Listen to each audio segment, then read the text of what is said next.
Colorado Rockies baseball on Root Sports is brought to you by your hometown Toyota stores. Toyota, let's go places.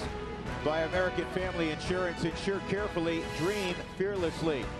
And by Southwest Airlines, transparency, low fares, nothing to hide.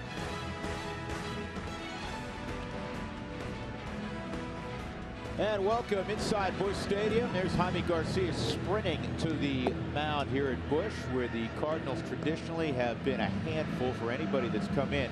Though this year they're 9-10 at home. They play better baseball out on the road, similar to the Rockies. So the Rockies have won 4 straight, all at Coors Field. Charlie Blackmon has victimized the Cardinals in his career to the tune of a .355 average. He'll lead off against Garcia. And the rest of the Southwest batting order for Walt Weiss looks like this. Trevor Story in the 2 spot. Nolan will bat 3rd. Cargo slides from 5th to 4th, coming off the nice ball game. Home run and a double. Mark Reynolds, Ryan Rayburn, a couple of strong right-handed bats. And DJ LeMahieu will bat 7th. Dustin Garneau will get the start to begin the series behind the plate. And Chad Bettis.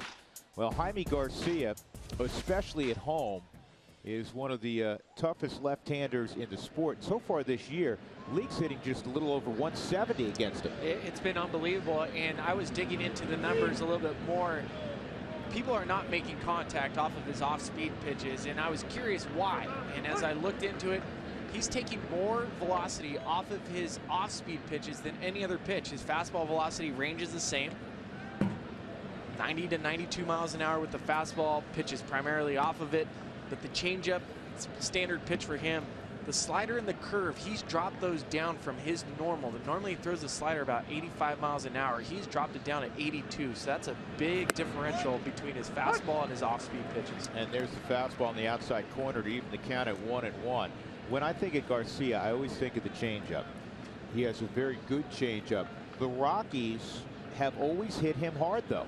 In fact, the combined batting average of the guys starting tonight is .452 against Garcia, and it's some of the left-handed bats that really clicked against him, most notably Cargo. He's 6 for 12 against Garcia. You're right. Cargo has a .500 batting average, and for Jaime, when we've seen him, and I remember in a bat where I've gotten a hit off Jaime Garcia years and years ago, he missed location up to the Rockies, and if you miss up with the fastball hitting team, you're going to get hit hard.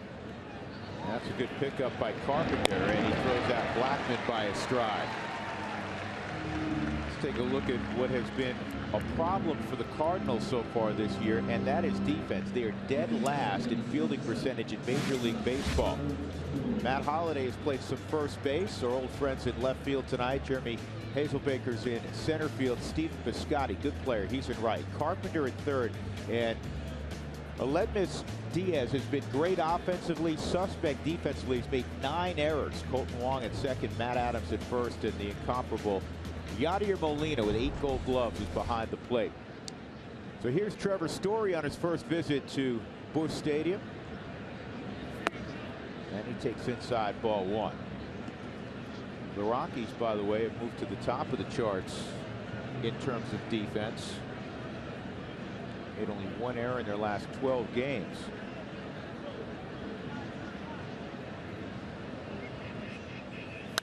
And Story hits it off the end of the bat to deep right field. And out there on the warning track, it's caught by Piscotty. Gives you an idea how much power Trevor has. He didn't clip that. He got that toward the end of the wood. But he took a great swing, and when you have a good swing and you take a good pass at the baseball, even if you hit the ball off the end of the bat, it gives you a chance. We'll see swings where somebody gets fooled, they lose their legs, and they just stick the bat out. Ball's not going to travel. When we watch Matt Holliday, and I remember even watching Nolan, good hitters, when they get fooled, they still take their full swing. So with 2 outs and nobody on, here's Nolan. And Arenado takes the first pitch out of the zone. He's 2 for 4 lifetime against Garcia.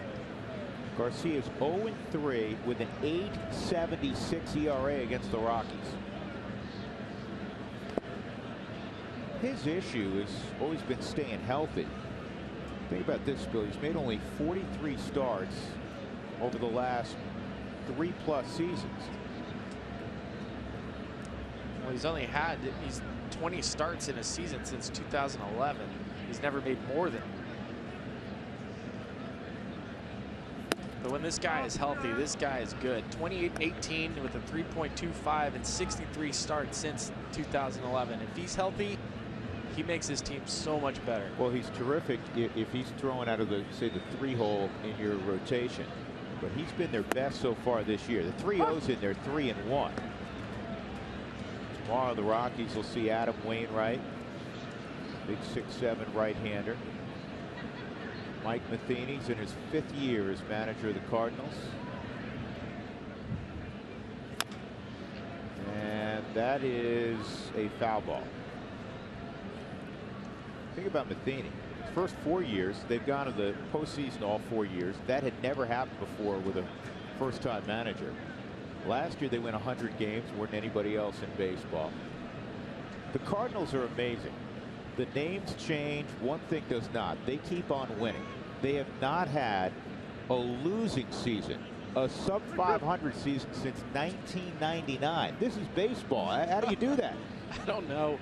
It starts from the top and it trickles its way all the way down. Unbelievable minor league system. And really, Cardinals are like the team that invented it. And that pitch misses. So true to his 2016 form, he will not chase. Nolan takes a walk. I love it. I love the approach. And 3-hole hitters against Jaime Garcia this season. They're only 1 for 20. Let's take a look at our Mako big hit. It comes from Sunday afternoon, a 4-3 Rockies win against the Mets, and this was beautiful to see. Cargo, for the first time in 24 games, goes deep. His first RBI since April the 24th. Also had a loud double in that ball game as well. We mentioned a few moments ago, Cargo 6 for 12 lifetime against Garcia. Swung on and missed, and that 6 for 12 does include a home run. We did ask Walt Weiss in his press conference today if he plans on keeping Cargo hitting 4th, and he's not sure yet. So today, lefty lineup has Cargo hitting 4th. So we'll find out tomorrow if he's going to be back into the 5-hole. Obviously, Cargo dropped down from 3 to 5 in the last week. And last year, when he was slumping early, Walt took him out of the 3 spot for a while. Actually dropped him as low as 6, and he ended up back in the 3-hole shortly thereafter. We know what he did basically from June 1st forward. The Rockies really have 2 ideal guys that could hit 3rd, Cargo or Nolan. Flip a coin. Both are great. It's fouled off. What's the deal, by the way? Wherever we go this year, it's cold. Even Arizona, on the 2nd trip in, you had to wear a sweatshirt out at night. I don't know. Is it me? Yeah, I think it's you. I'm going to blame that. On the dark cloud.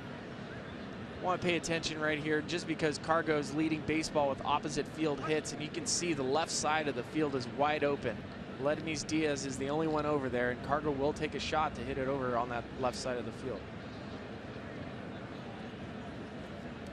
2-strike count on Cargo, 2 outs. Arenado visiting with Matt Adams, and there's the official number of hits to the opposite field. Cargo on top with Adam Eaton of the White Sox. Carr on that list, DJ. Cargo hits this ball straight away. It deeps, and this one is going to die on the warning track as Hazelbaker gets back and makes the catch. Thought for a moment it would get on out of here, maybe on a warmer day. We'll see Chad Bettis on the mound when we come back.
first of 3, and it's game 1 of a 9-game trip for the Rockies. 11-8 out on the road. Chad Bettis has the baseball to begin the trip. Matt Carpenter hitting .257 below his normal standards. He'll lead things off for Mike Matheny. Here's the Southwest batting order tonight for the Cards, who just came off a road trip themselves. They were in L.A. on Sunday.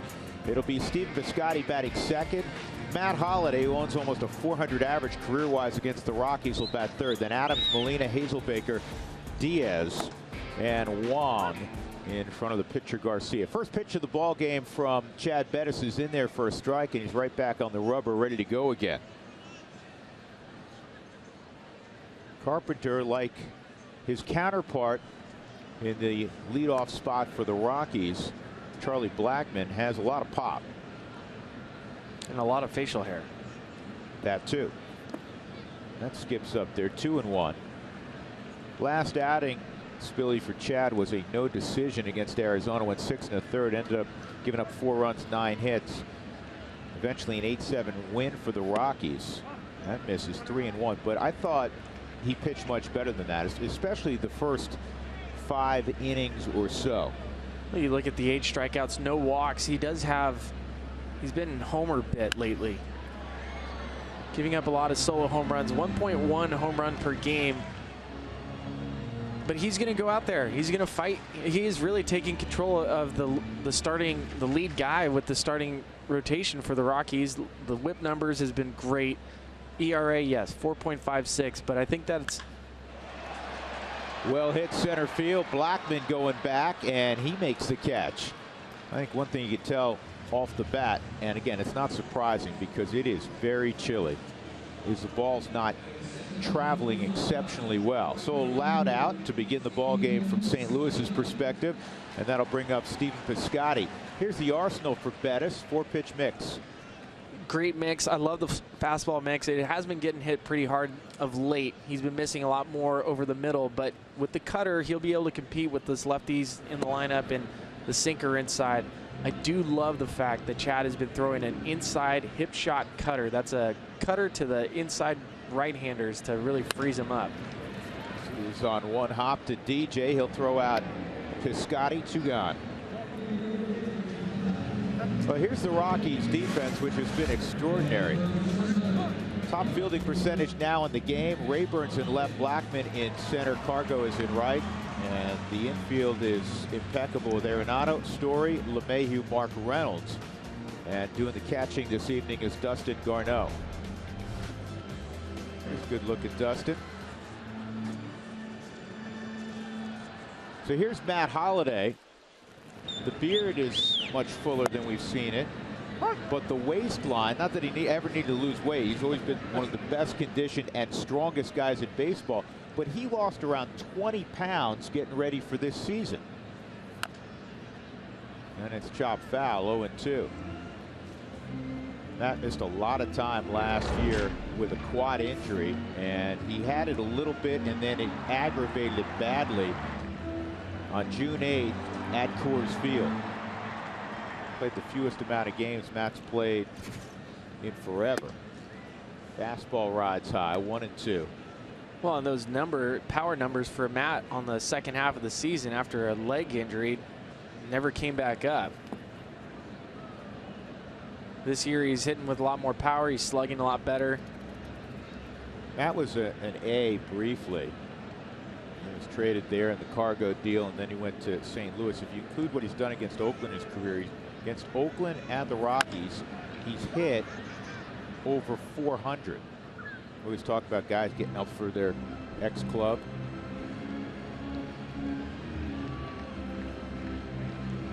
He is, as he was in Colorado, a huge star and very, very popular here in the Midwest. And deservedly so. Great player and great off the field as well. Here's the 2-2 on Holliday. And that's up the middle, cut off there by Story. Wheels throws to first in plenty of time. And a nice start for Chad Bettis. And you get to see some of that outstanding defense on display. We'll go to the second. No score at Busch Stadium.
gateway to the west. Take a look at our series storylines brought to you by Office Liquidators. Rockies, as we mentioned, 3 games over 500 on the road. Cargo had a long fly his first time up, but it looked like he snapped out of his slump on Sunday with a home run and a double. Busch Stadium has been problematic for the Rockies the last few years. Just 4-17. The Rockies averaging a little more than 2 runs a game against the Cardinals the last 21. Mark Reynolds will lead it off in the second against Jaime Garcia, and he has his bat broken on this pop-up to the right side. Adams is called off by Wong, and there's 1 out. So Garcia retires former Cardinal teammate Mark Reynolds. And that'll bring up Ryan Rayburn. Always seems to play with a smile on his face. He's been a great story for the Rockies. He was sitting on his couch in March. Spring training had started. Signs a minor league deal, I believe, March 6th with the Rockies, and at the end of the month, made the opening day roster. Came off a season where he had over 1,000 OPS against left-handed pitching. It was just, it's surprising when you watch the numbers that he had against lefties. And how about the number he put up on Sunday? 2-0 pitch. Rockies down 3-2. Not any longer. 2-run pinch hit home run. Second of the year for Ryan Rayburn. And that propelled the Rockies to a 4-3 win over the Mets on their way to sweeping New York. And now the Rockies begin this road trip with a 4-game winning streak. 3-0 on Rayburn. And Garcia pumps one in the middle of the zone. It's 3-1. Garcia is incredible at home. Here at Busch Stadium, he's only allowed 11 hits in 28 1/3 innings. It's one of those nights, Billy, that's not a lot of fun to swing a bat. No. You're going to see some drag bunts tonight. You're going to see some hit and runs tonight. If you get a base runner on, Cargo's ball was scorched to center field. Matt Carpenter's ball scorched to center field. It's not going anywhere. Garcia's not going to walk anybody either. And that bounce to Stu Cole. Nice play, Stu.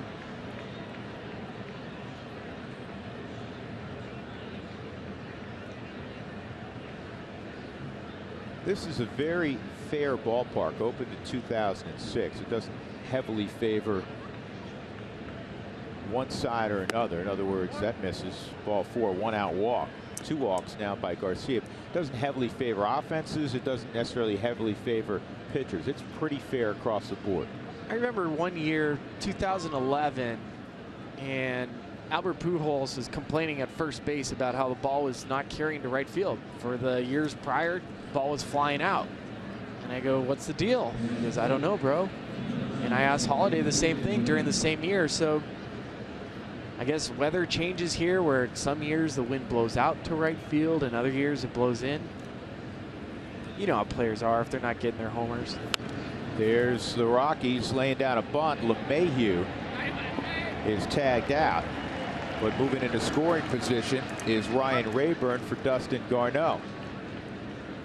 This is where the Rockies, now he's trying to get a hit out of that deal, but this is where the Rockies are not afraid to improvise, play small ball, and not just sit back and wait for the big fly. Well, and that's their abbreviated version of small ball. If the guys are going to think of doing small ball, they're not just sacrificing taking the out. If they're going to bunt, they're bunting for a hit. And now early in the ball game, they'll go ahead even with first base open and pitch to Dustin Garneau. Which from the Cardinal standpoint certainly makes a lot of sense, but see if the Rockies can come through with 2 outs. Garneau got a pitch to turn on, and that was just foul. Well, runners in scoring position, 2 outs versus Garcia, .429 batting average. So the hits he gives up happen to be in the perfect situation to score a run off of them. And the Rockies are hitting .264 as a team with 2 outs in running scoring position, second only to the St. Louis Cardinals.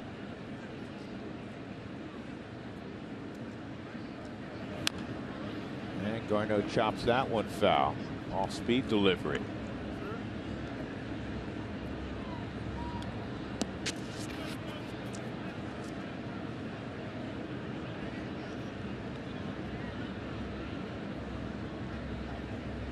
Rayburn at second base.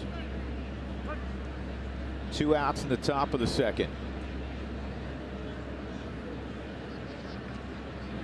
And that is pulled on one hop to Carpenter, and he lobs it across to get Garneau. So the Rockies lead 1 in scoring position. Middle of 2, no score at Busch Stadium on a very cold night.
Staff from the get-go this year.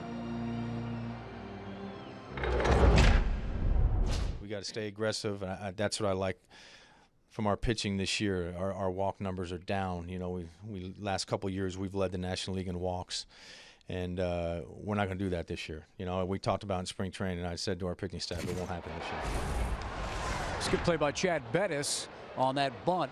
And Spilly, I know you can talk to this. You know, when you're on offense and you draw walks, you get the momentum. When you're on defense, that affects you the opposite way. And that's what Walt Weiss has stressed, as he said, since spring training, we're not going to be the team that walks the most batters. Well, you're absolutely right, Mark. And when you think about it, look at what the Rockies defensively have done. Now they are one of the best defenses in baseball. You have to tie it to walks. I think if you look at walks on the road, 2.49 walks per 9 versus at home, 3.27 walks per 9. It's tied into walks. Okay. If I lined up all the position players that could participate on the 2 rosters tonight for the Cardinals and the Rockies, as Molina fouls it off, I can't wait to hear where you're going with this. Who would be the least likely guy to try to bunt for a hit? Matt Adams. Ding, ding, ding, ding, ding. You are the winner, my friend. What did I tell you last night? I said it's cold. You're going to start seeing some small ball. You don't believe me. Well, I believed you. I didn't believe that necessarily Big Matt Adams would be participating in the small ball. I didn't realize he was listening to us. Here's the 1-1, and Molina checks his swing. No swing. That's a good time to tell you about the umpires tonight. Adrian Johnson is behind home plate. Adrian joined by Gary Cedarstrom. You just saw it first. Lance Barksdale at second. Jim Wolfs at third. 2-1 on Yachty, and it's on the ground to second. LeMahieu with the sure hands. 2 gone. That'll bring up a great story. Jeremy Hazelbaker is coming up. And there's so many good stories in athletics of perseverance. This is a young man who was drafted out of Ball State originally by the Red Sox in 2009. He was traded from Boston in 2013 to the Dodgers for Alex Castellanos. And then last May the 1st, a bad day for Hazelbaker. Wasn't doing much offensively. In the minor leagues for the Dodgers, he was released. He had to wait almost 2 full weeks, and the Cardinals signed him. They needed another player at Double-A. Well, he tore it up at Double-A. They moved him up to Triple-A, tore it up there, and then because of injuries, he got an opportunity to make the big league club this year, and he had a terrific start to the season. He really did. He had an OPS over 1,000, 317 batting average. It's fallen down to earth a little bit. 192 batting average this month, 673 OPS. But you talk about a great story. He's from a small town, less than 1,000 people, Selma, Indiana. Yeah. Here's the 1-2. And that is strike 3. We'll tell you more about Hazelbaker at Selma, Indiana when he comes up the second time. Good looking start for that man, Chad Bettis. We'll go to the third, no score.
Inning with Ryan Spilborghs and Mark Stout. I'm Drew Goodman.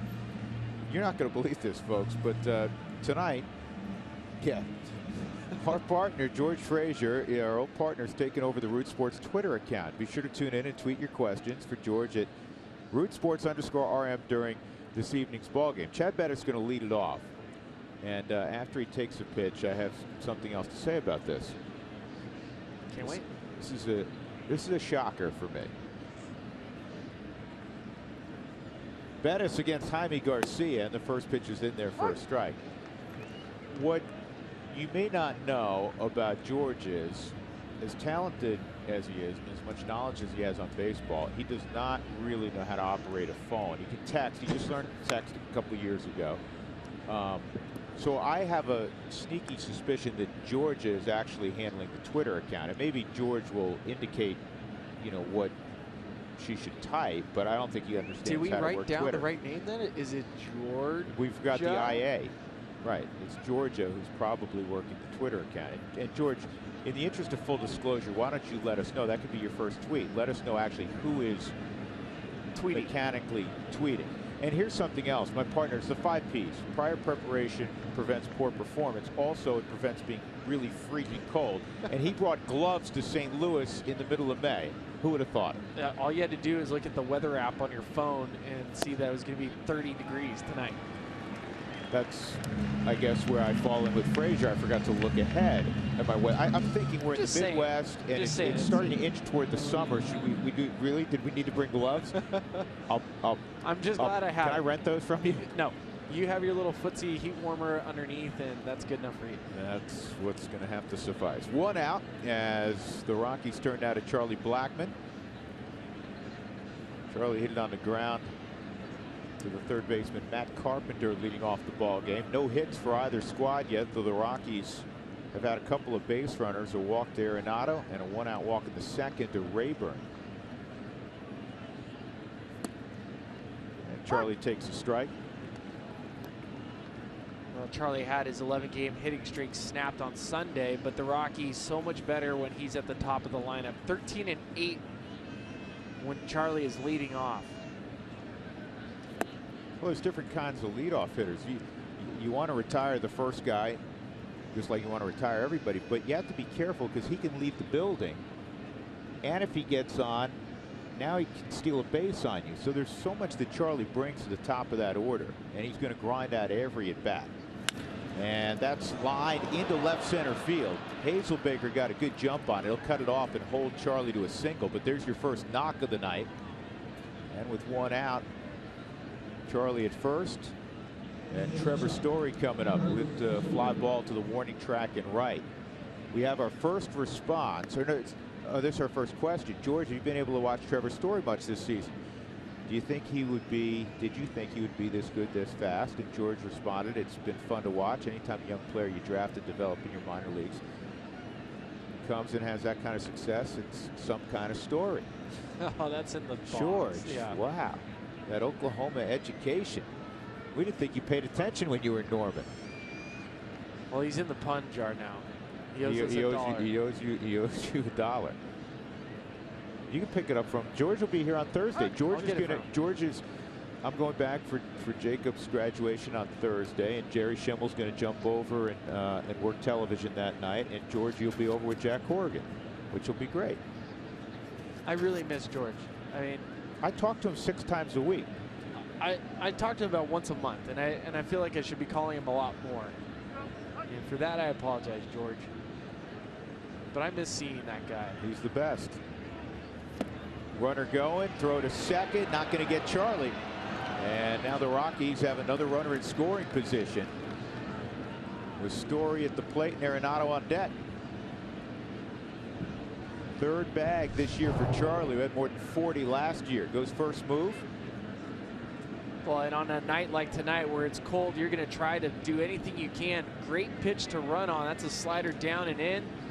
And no matter how good Yadi Molina is, if you get a great jump off the pitcher, more times than not, you're going to be safe.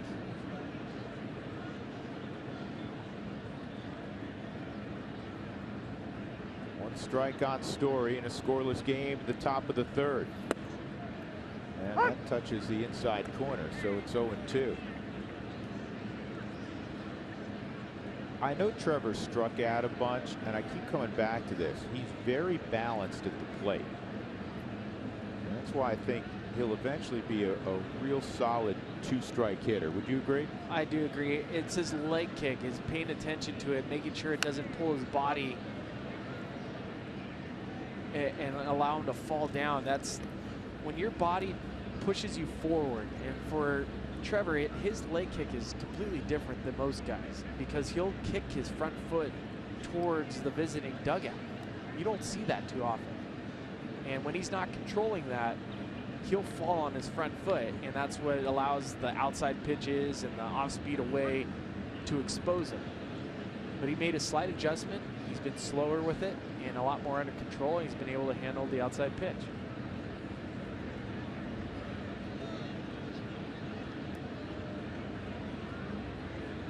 Story 7th in the league in seeing pitches, seeing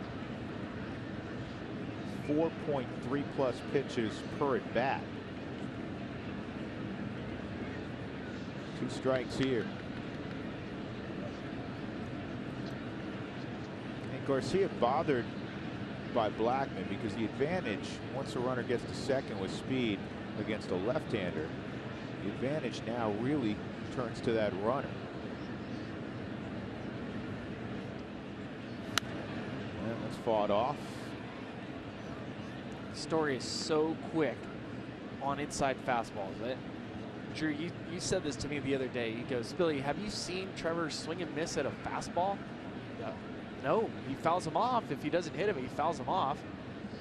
He is quick. Yep. He is super, super quick. And it always gives me when I look at him and I project him and I see that he can catch up to anybody's fastball, the small adjustment for him is going to be staying on the off-speed pitch because he's so quick.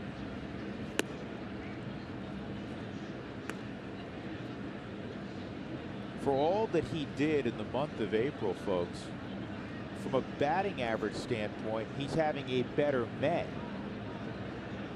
And all of the attention, all of the hype, and this kid just takes everything in stride. Could not be more impressed with how he has handled himself from the moment he showed up at spring training. Here's the 1-2. And that time he goes down swinging on an off-speed delivery. So there are 2 outs, and that'll bring up Arenado. It's a good pitch. It's a mislocation by Jaime Garcia. I don't think he's trying to elevate with an off-speed pitch up in the zone. But sometimes you miss location with a bad pitch and it ends up being a great pitch. Is that one, Spilly, where the hitter assumes that ball's going to come down into the strike zone a little bit? It's a bad slider or curveball that never came down, never broke. Doesn't act like it should act, right? It should have acted and broke, and then he would have hit it, but instead it was a bad pitch and you swing right through it. Happens all the time. That was a changeup, but that's what we always see with the backup slider. Backup slider. Which, if anybody could figure out how to throw it every time, would probably be a pretty good pitch. 1-0 on Nolan. He walked his first time.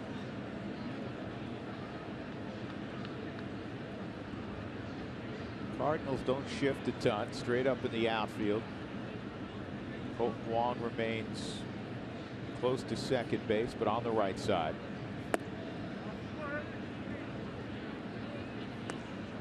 Looked like a good pitch. Nolan got the benefit for not swinging it and really beat Nolan now. His name's starting to get known more throughout baseball. Starting to command more respect. And he deserves it.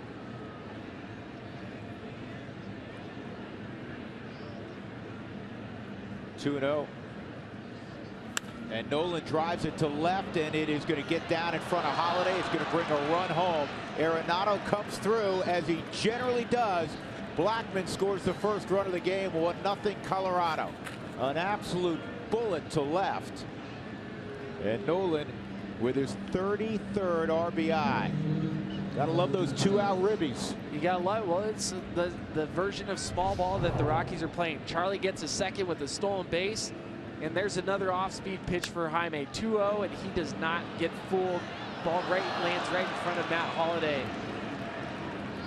But Nolan, in a situation where Jaime's probably not trying to give him a fastball to hit, is really trying to pitch around Nolan. And with all the plate coverage that Nolan has, he's able to make solid contact on a pretty tough pitch. There's a strike on Cargo. He hit one to the wall in center his first time up. That Jeremy Hazelbaker tracked down. Based on what you saw from Nolan there, was he sitting off speed? I think so. I think you look at the situation, first base open, 1-0 changeup. Might as well sit on it again. Cargo with a bouncer to Kolten Wong. And that'll end the inning. But the Rockies have the first run of the ball game. They lead it 1-0, middle of 3 for Nolan. Of his 33 RBIs, 17 have been of the 2-out variety.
Off in the distance, the Rockies have a 1-0 lead on Nolan Arenado's base hit to score Charlie Blackmon. Charlie had singled, stole second, and then the 2-out knock by Nolan.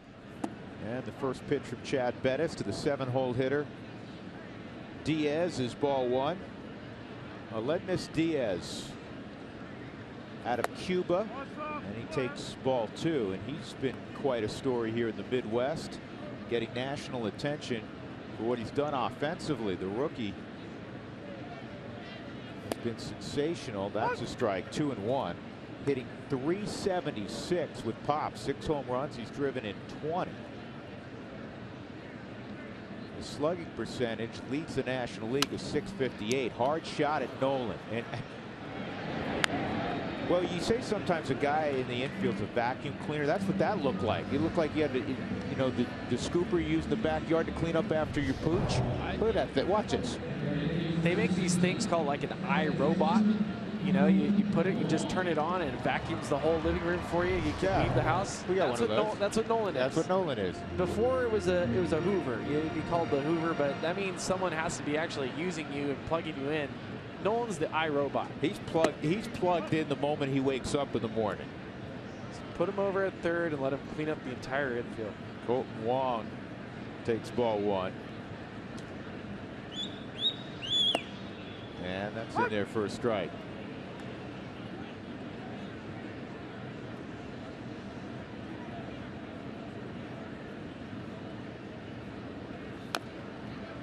And it's 1-2. A year ago, Colton Wong, it was a conversation of who's one of the best second basemen in baseball, and Wong was one of the conversations. He was considered one of the best. You look at the numbers this year, he has been struggling. And not just offensively, defensively, he hasn't really been the same guy. Right around the corner, there is always a reminder of how tough this game is. Here's the 2-2, and he's in the dirt, 3-2. He's a first-round pick back in 2011. Native of Hawaii, played his college baseball in Honolulu at the University of Hawaii. Here's the 3-2 on Wong, and ball four. First base runner for the Cardinals, and a rare walk from Chad Bettis, just his 11th this year, and this is his 9th start.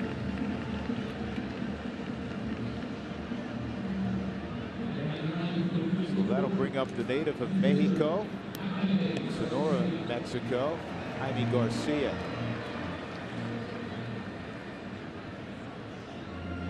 If he chokes up that much on the bat, he would be Felix Millan. Remember Felix Millan? It's before your time. I want you to look up on your phone right now, or on your tablet, Felix Millan. He was about literally like 10 inches up the bat. It was amazing he didn't hit himself in the stomach when he swung the bat. 0-1 on Garcia, and 0-2. Well, I remember it was Lance Johnson, former player with Chicago White Sox. He was with everybody, great outfielder, but Lance Johnson would swing a 38-inch bat, and he would choke up. Mr. Triple, Lance Johnson. He had a ton of triples. I picked up one of his bats before, and I go, this is like a... That's a foul ball, and that's a strikeout. Felix Millan. Okay, I got him. All right. He had a great mustache. Puerto Rican. Look at that mustache. A great mustache. There it is. See his baseball card? He wasn't messing around. That's how he went to the plate. Is that 10 inches? That's a foot? That's a 9? That's what he did. He went up, and the only thing that was exposed was the barrel. He almost had his hands over the label. We're going to have to tweet this, because I'm sure George Frazier pitched against Felix Millan. Curious how he did. 2 outs. Matt Carpenter, dangerous bat at the plate, and he takes a strike. Frazier remembers him.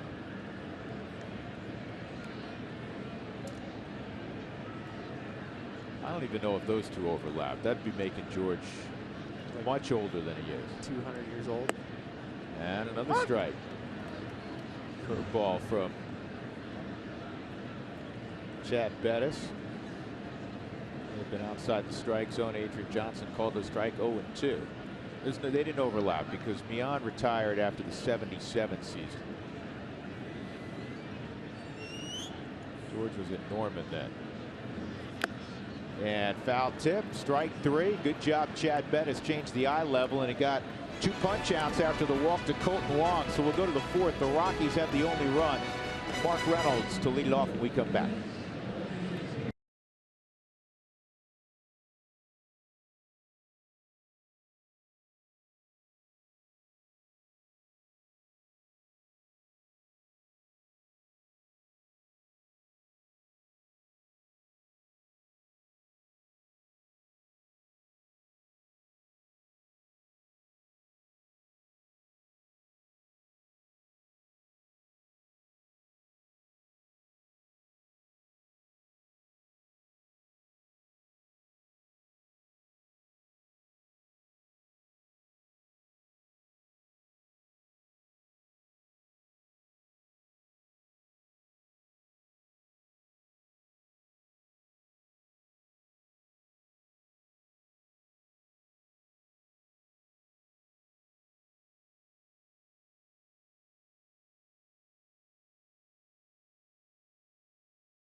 If they decode that properly, it said Jenny in capital letters. You're everybody's favorite teammate, Jenny.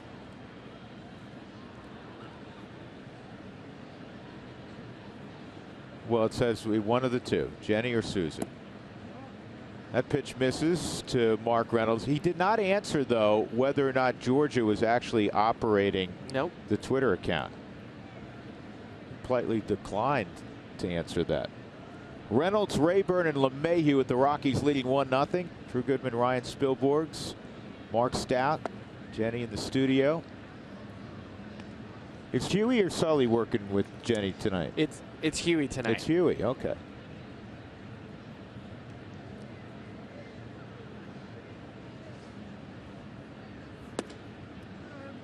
Inside, and that's 3-0. So Garcia, who normally pounds the strike zone, has walked 2, and he falls behind 3-0 on Reynolds, leading off here in the 4th. And that's ball 4. 4-pitch walk to Reynolds. Strange. Very strange.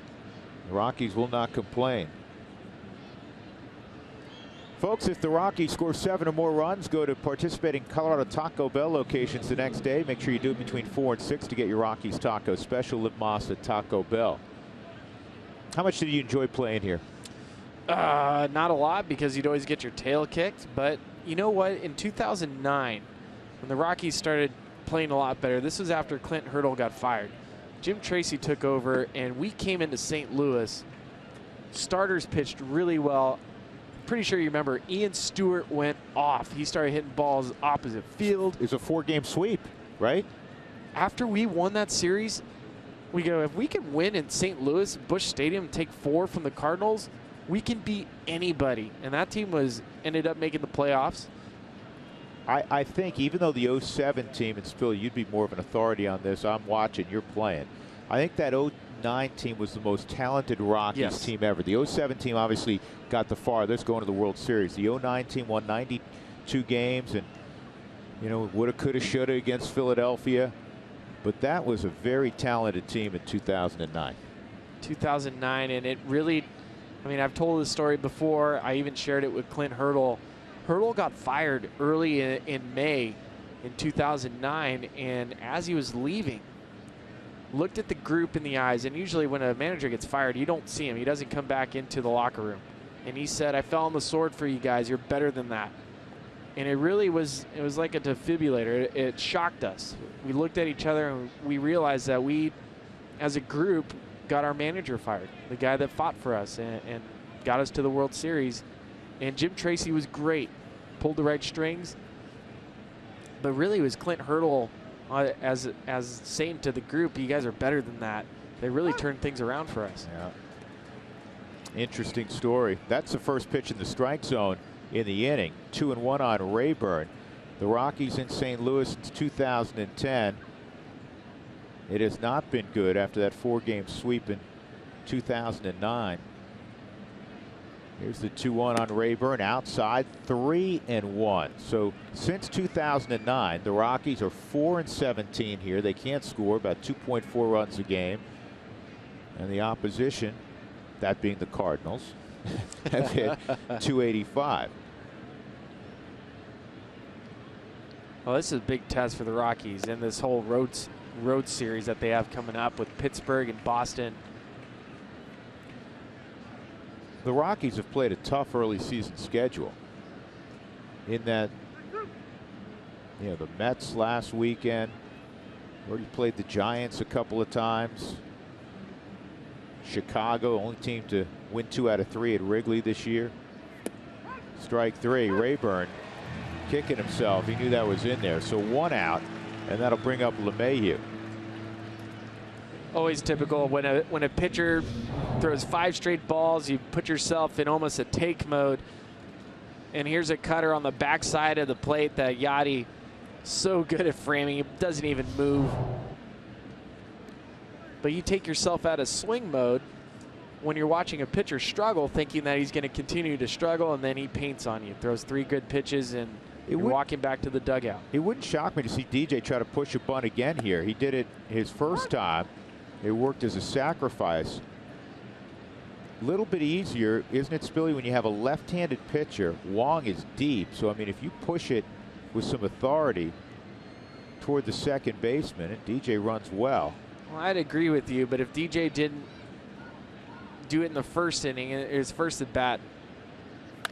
That's up the middle and on through, a base hit. Or just have a chopper go up the middle for a single. First and second with 1 out, as Garneau will come up.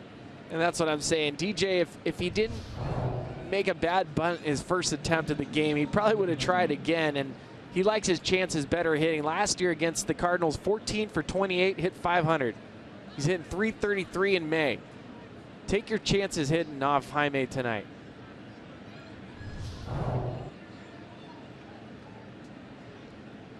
Garneau bounced to third his first time up. He had a sharp ground ball just fouled on the third base line on his first swing of the night. And he takes low. Garcia is one of those guys, isn't he, Spilly, where it's not an uncomfortable at bat. Not at all. It's just the fact that he's willing to pound you inside with the fastball, and he knows how to pitch. You can tell a guy when he knows how to pitch because he adds and subtracts fastball. He throws off-speed pitch and hitters counts and can command it. Runners going, and it's lined up the middle, base hit. This will get another run home. DJ will go first to third. Dustin Garneau coming through. 2-0 Colorado as Reynolds scores. And there's that hybrid version of small ball that the Rockies play on the road, and they have been playing at home as well. They'll take their opportunities. They trust their hitters. Mark Reynolds, you're not going to steal from second base unless you feel like your hitters are going to make contact. Putting the pressure on the Cardinals to make a play. Gets the off-speed pitch up in the zone and doesn't try to do too much. Just puts the ball and bat on into the field, and great job first to third. Just good baseball right there. Now Bettis tries to get that bunt down. He's swinging and he takes a strike. Straight hit and run there? Has to be. has to be straight hit and run, because if it's a run and hit, Reynolds will be thrown out at third base by 25 feet. Stu Cole coming down the line. Forget the signals. I'm going to come down and tell you exactly what I want you to do so there's no mistake. Bunt. Well, you have good speed at third, and if you get a bunt down a certain area, you go safety squeeze. DJ will read it. And he offered at it, snap throw to third. Two strikes now on Bettis. I would think he'd keep it on here.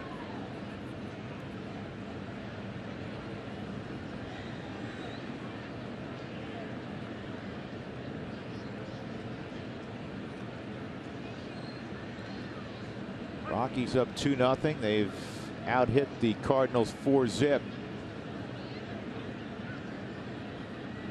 Pulls it back, and a ground ball to short. Not hit that hard. There's one. Chad gets up the line, and the Rockies have a 3-0 lead. We've been saying it for several weeks now, and it's not just out on the road. It's really their approach at home. Take what the game will give you, and it's in fashion, in vogue to call it small ball. But the Rockies are playing a different kind of baseball, especially away from home, than we really have ever seen. We haven't seen this type of baseball from the Rockies, where they're taking walks, where they're putting the ball in play. They're not just taking big, over-aggressive swings. Aletmys is able to make a great play. I didn't think he was ever going to go to second base to get the lead runner. They're looking at this to make sure the slide was clean at second. And I think it was.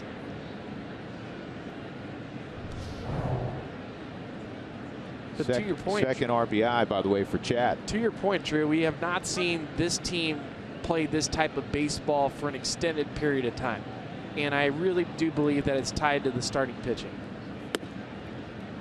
When you have a team that you feel like you're in the game from the very first pitch until the very end, because the bullpen has been pitching so much better, that you can play this style of baseball where you can play for a run an inning rather than always trying to get the big hit the ball out of the yard.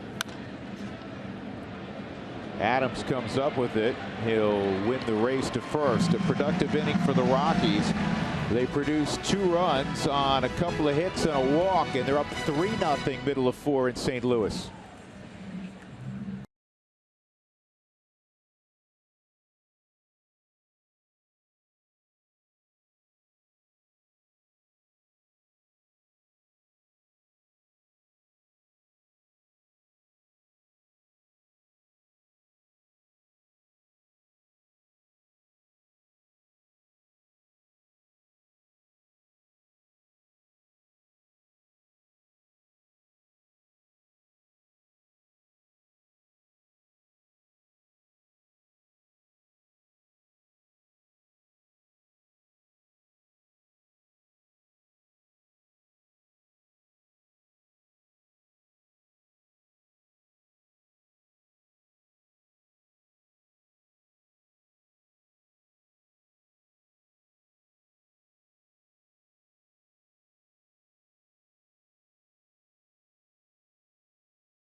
Sports is brought to you by Subaru. Love, it's what makes a Subaru a Subaru. By CenturyLink, your link to what's next. And by GMC. Busch Stadium in downtown St. Louis, Missouri. New Busch opened in 2006. Cardinals have never had a losing record here. In fact, since the doors open, as Steve Piscotty takes a strike, they have the best home record in the sport. Piscotty hit a ground ball to DJ his first time. Here's the 0-1, and that's low, 1-1. Piscotty, a product of Stanford. He was a supplemental first-round pick. It was the compensatory pick that they got when one Albert Pujols signed with the Angels. Here's the 2-1 on Piscotty, and that misses. 3-1. This guy's a good hitter. Good hitter, but he was known more for his defense in the minor leagues and his arm. Always ranked as one of the best rated outfield arms in the minor leagues, and the offense is just really taking off for him. There's 47 hits right now. That's tied for 5th in the National League.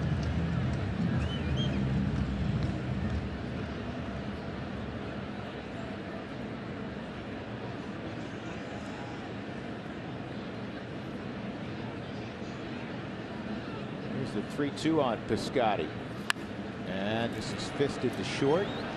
Trevor Story, and he gets help from Reynolds at first base, 1 out. Got another question for George. Frage is handling the Twitter account on this Tuesday night. From Kevin, how does the pace of Bettis affect the hitters? And Georgie's response: anytime you offset their timing, and along with his mental toughness, it's a good night for Chad Bettis.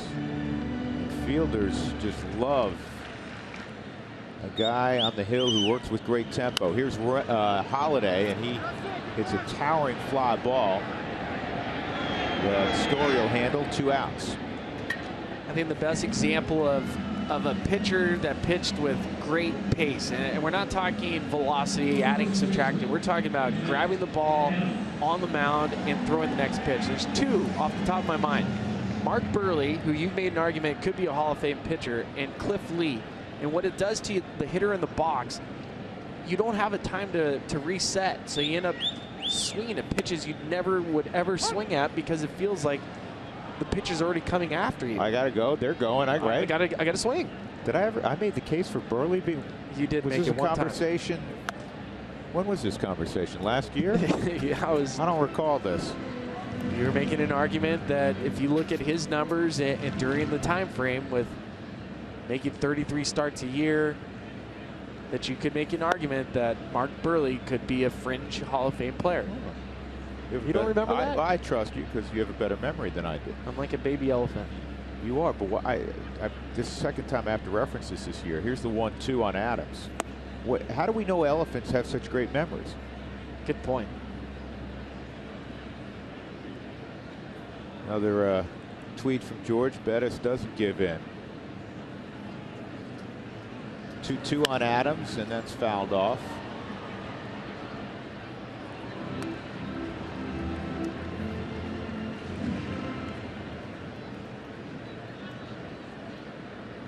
I certainly admire the career that Buehrle's had, and there's something to be said for a guy that shows up every 5th day.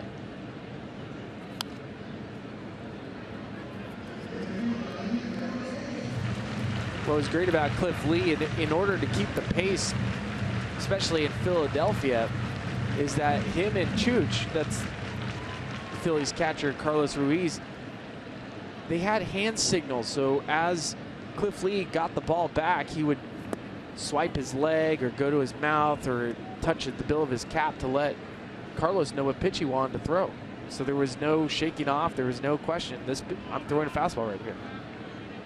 Not easy to pick up, though, from the other dugout. Here's 3-2, fouled off. Now when they switch it up every day and every inning, it might be a swipe of the pant leg, would be a fastball one inning, and then it's a curveball the next inning. There's no way to pick it up. Worried about getting crossed up. No.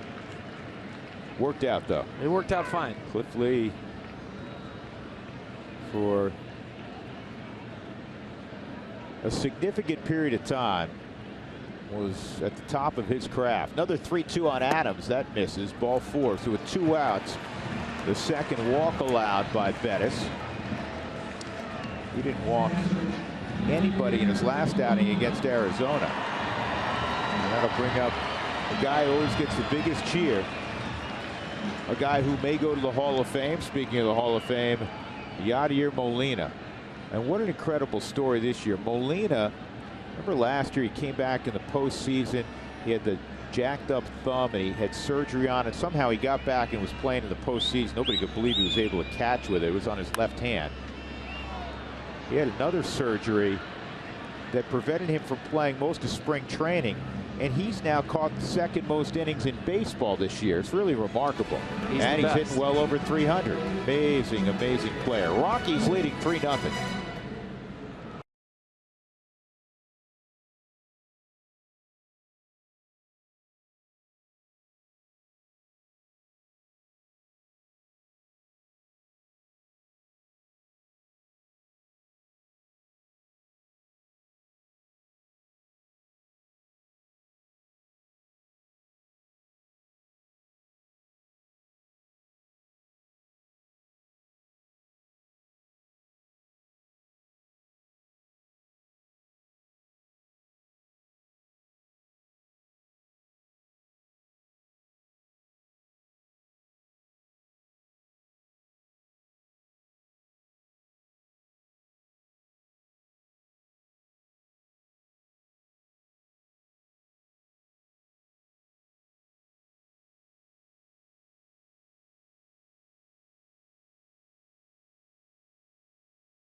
Inglewood, Colorado. Thanks for watching the Rockies on Root Sports. Be sure to tell us where you're watching from tonight on Twitter at @RootSports_RM. Usually we get to welcome people from different states, some of the outlying communities. Inglewood just south of Denver. So welcome all the good folks in Inglewood watching tonight. Trevor Story here in the 5th inning. Nolan Arenado and Carlos Gonzalez. Third look for Trevor at Jaime Garcia. Deep fly ball to right field and a strikeout on a changeup away. He's 0-for-2. Rockies leading 3-0. 4 hits for the Rockies against Garcia. A bunch of zeros up on the board for the Cardinals against Chad Bettis.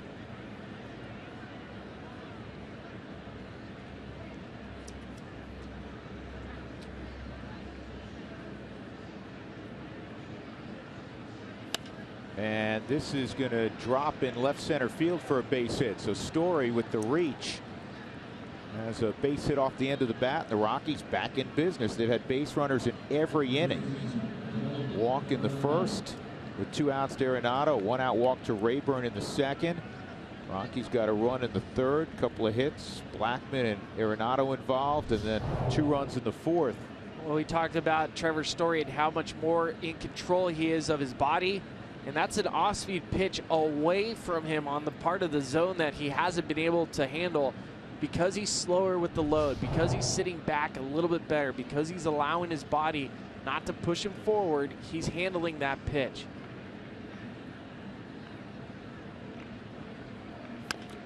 That ball's bounced foul by Nolan.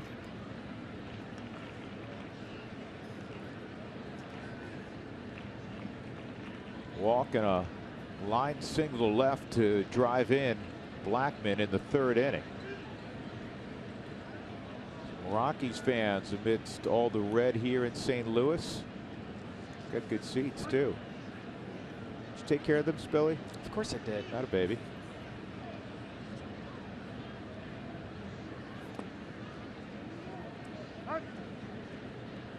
Hey, one thing the Rockies are trying to do is snap the Tuesday night funk. They're 0-for-6 on Tuesday nights this year. Do you know that? They don't like Mardi Gras. Fat Tuesday, right? The Mardi Gras reference? I'm with you now. You got it?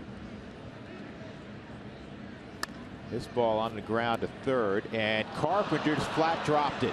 We told you off the top of the broadcast that the Cardinals have been awful defensively so far this year, and that, with all due respect to Matt Carpenter, is a bad error. It is a bad error. He's trying to set up and start to throw to second base before he ever fields the baseball. The ball hits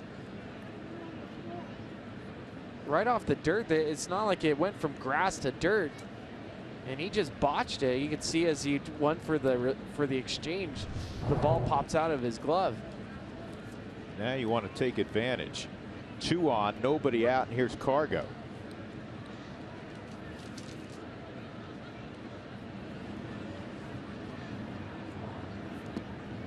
Cargo stays off the off-speed delivery, and it's 1-0. Cargo is the perfect hitter to face Jaime Garcia. Coming into tonight's game, he was hitting .500 off Jaime, and first at bat of the day. His batting average should have gone up. Crushed the baseball to center field.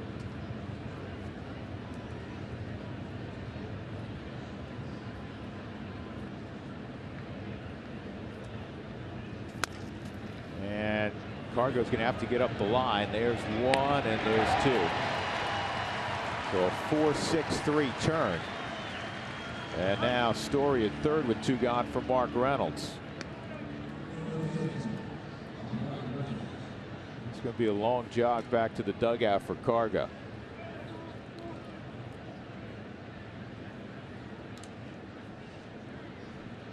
Be at Coors Field when the Rockies take on the San Francisco Giants May 27th through the 29th. Get your tickets today.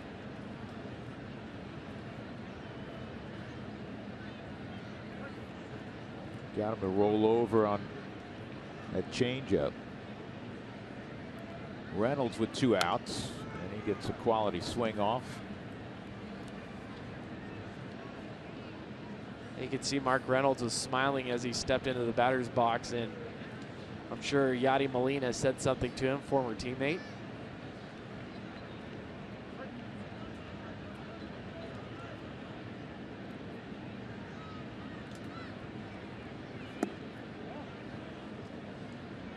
You just want to keep the foot on the gas pedal. 2 on, nobody out after the 6th error by Carpenter this year. And now it'll take a 2-out hit from Mark Reynolds.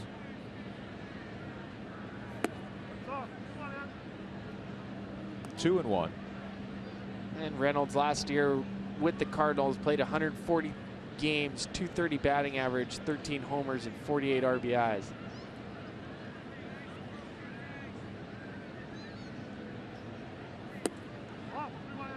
Three and 1. This isn't a pitch around because on deck is Ryan Rayburn. You can see, well, if there's a left-handed bat, maybe Garcia would work around Reynolds, but he just has not had his pinpoint control tonight.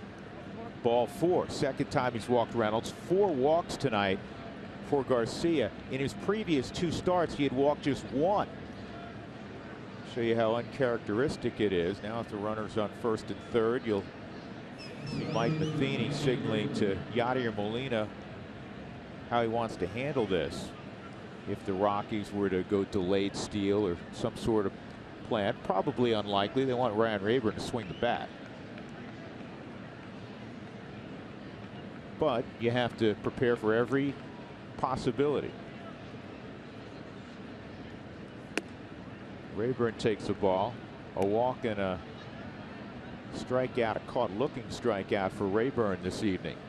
Hero from Sunday's 4-3 victory over the Mets.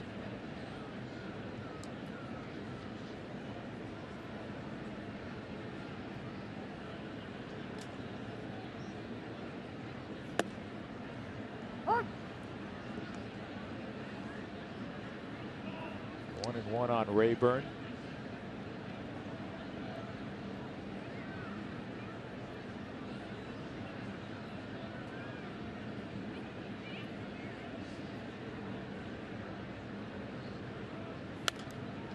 And that's out of play.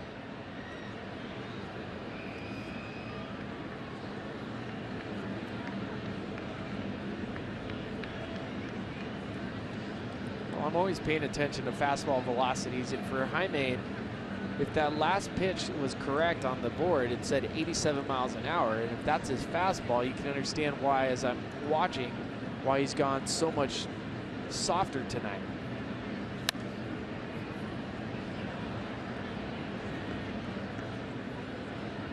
Garcia grew up in Reynosa, Mexico, which is on the U.S. border. He actually went to high school in Mission, Texas, so he was part of the draft. He was drafted out of high school.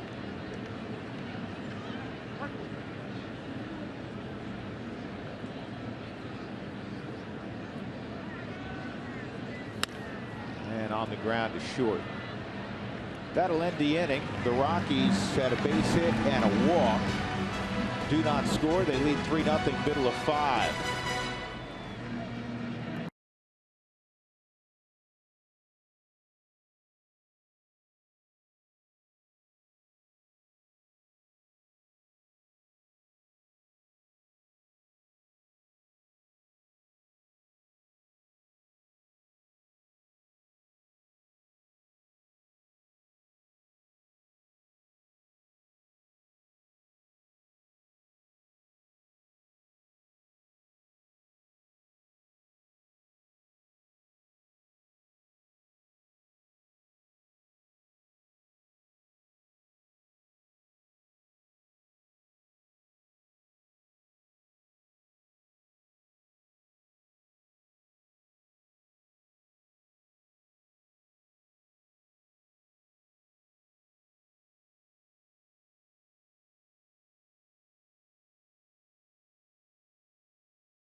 Game 1 of a 9-game road trip, another extended road trip for the Rockies. Their last one went very well, 6-4 out on the West Coast. Drew Goodman, Ryan Spilborghs, Mark Stout. First pitch of the 5th inning from Chad Bettis, misses ball 1 on Jeremy Hazelbaker. And that's inside 2-0 on Hazelbaker. Cardinals have had 2 base runners, a walk with 2 outs, or with 1 out to Wong in the 3rd, with 2 outs to Adams in the 4th. And that's in there, 2-1.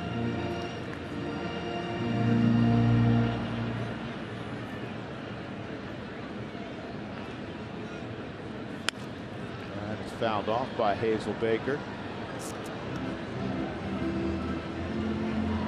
They had a Jeremy Hazelbaker Day in his small hometown of Selma, Indiana, and it coincided with right after his release by the Dodgers. And he said, "I was really embarrassed. I felt like let a lot of people down," which of course you should never feel that way on your own day. And then he gets the opportunity in the Cardinals organization a short while later, and he has taken off since. And he says it was almost like a wake-up call. That he wasn't given great effort in the Dodger organization, but he felt like, man, I'm on the cusp of losing my baseball dream. This is slowly hit. Nolan's going to handle it, and on the move, he didn't get Hazelbaker. Center fielder naturally runs well, and that is the first hit for the Cardinals. Hazelbaker gets out of the box extremely well, and on a ball that was not hit hard, Nolan Arenado, in the weird shift that the Rockies play with lefties every now and then, fields the ball near shortstop, and throwing the ball across his body isn't able to get the throw on time, and Hazelbaker's safe. Nolan had a look of disbelief seeing how fast Hazelbaker was able to get down to first base. Aledmys Diaz up, and he takes inside. Diaz hit a sharp ground ball at Nolan his first time up.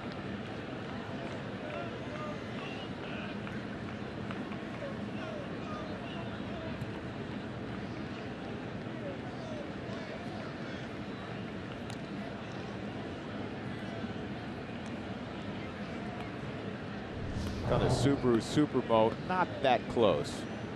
Hazelbaker with his foot on the bag, and then the throw to Reynolds.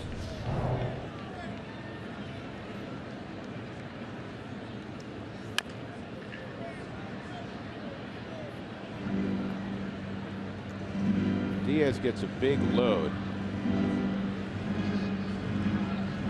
Kid out of Cuba, who interestingly did not compete in baseball for 18 months. He had reestablished residency in the Netherlands, and I don't mean one of the islands that is under control by the Dutch government, but he went to Europe and he was living in the Netherlands and didn't play baseball games for 18 months. And then the Cardinals signed him. And he was not supposed to be in the big leagues this year, but then the injury to Johnny Peralta opened the door for him. Peralta will be back at some point. Hurt in spring training, that misses. 3-1.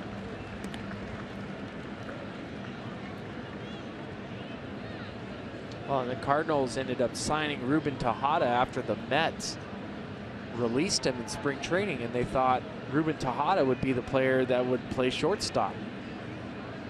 There's Johnny Peralta. This is a big chopper. This is going to be a tough play to get. Well, they're able to get one. With Hazelbaker running, you had to hustle, and Nolan was able to get it to DJ to get the lead out. So there's one gone. That'll bring up Colton Wong. Got another question for George. What do you think of the pitching so far this season? They're not scared of attacking hitters, trusting their stuff, and they're all young. Bullpen is strong. It's been fun to watch. And look today at the stats. Right now, the Rockies are 8th in fewest walks per 9 innings. They had resided, unfortunately, comfortably in the 30th spot in that spot the last couple of years, in that category the last couple of years. What's going on now? They're going to check the slide. The Rockies want a review. Let's take a look at Hazelbaker's slide. This is one of the additions this year, and probably see it once a week with each club where you're going to check out a slide.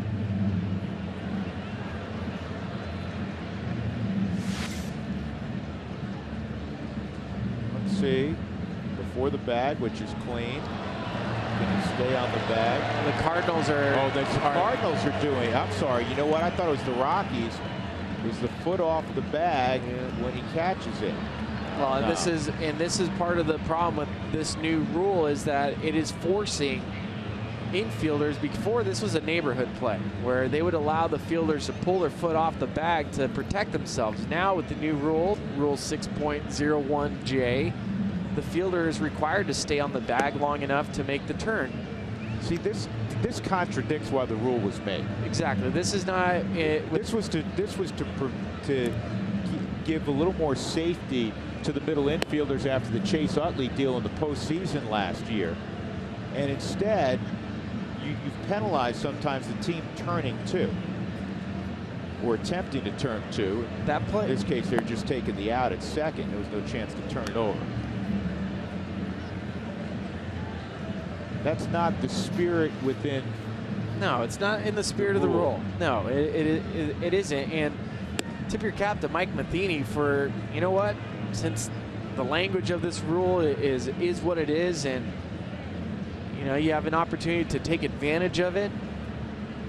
There's an opportunity right here. It's not going to be a high-scoring game.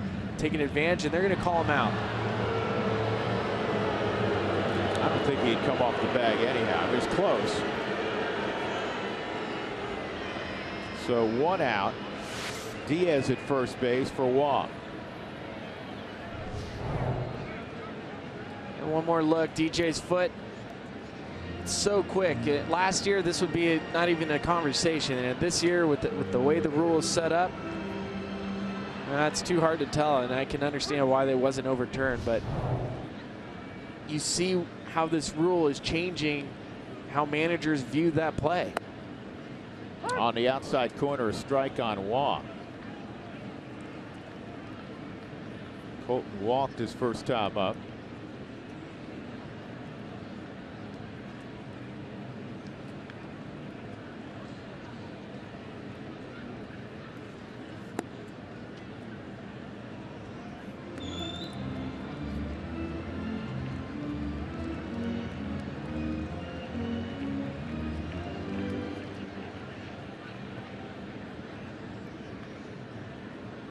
Wong at 262, 11 home runs, 61 RBIs last year, played 150 games. Down at 229 right now. That moves him off the plate. 2 balls and a strike. They're going to have some decisions to make when Peralta comes back. Because you can't take a guy out of the lineup who's hitting 376, can you? Nope, you can't. So you look at the guy that's struggling, or who makes your team better, and who can you live without? You're not going to take Matt Carpenter off the field. And though Johnny does not have great range at shortstop, he does put away outs on balls he gets to. 2-2. And with the shift on, tough play for Nolan, and no play. The Rockies shifted after it got to 2 strikes on Wong. And it'll be an infield hit for Colton Wong, and now 2 on for Jaime Garcia. Well, and the Rockies have been doing this throughout the year. With 2 strikes, they will move Nolan to the different part of the infield, really at the shortstop position, and another tough play. He knew he was going to have to be quick to be able to make the throw towards second base, and wasn't able to look at the ball into the glove and make the turn. Well, St. Louis, with Jaime Garcia having an uneven performance and the Cardinals doing next to nothing against Chad Bettis here in the 5th inning, they're going to go to their bench. Brandon Moss, with 2 on and 1 out, will pinch hit. It's the only left-handed bat on the bench for the Cardinals tonight. And he hits one a ton to center field. And this will die shy of the track. Boy, off the bat, you thought he had a chance to hit it out. Another example of the ball not traveling tonight. And it'll be second and third as both runners move up, but 2 outs. I think Brandon Moss is shocked right there. He squared it up. He might have just said to his teammate, "Did you get that?" And he shook his head no. Good swing, a little bit off the end of the bat. Ball was up in the zone. Watch his reaction. Slaps his hands. He thought he had it at first. The ball is not carrying at all tonight. This is a big at bat right here in this ball game from Chad Bettis' perspective and from Matt Carpenter's perspective. 2 outs, 2 runners in scoring position. It's 3-0 Colorado. Inside. Fly ball to deep center field by Carpenter, and also a strikeout against Carpenter. 3 punch outs for Bettis.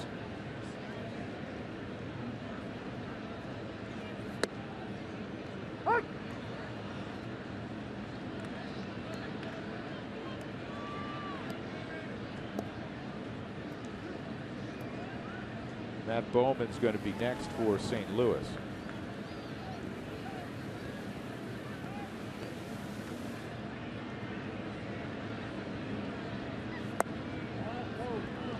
Just off the plate, 2-1.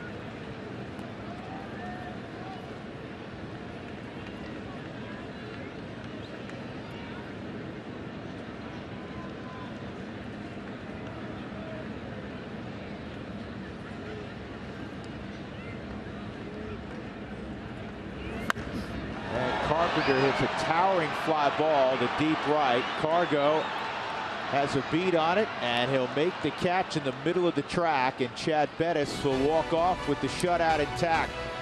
We will go to the 6th. It's 3-0 Colorado.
Baseball on Root Sports is brought to you by Southwest Airlines. Book your low fare now at southwest.com.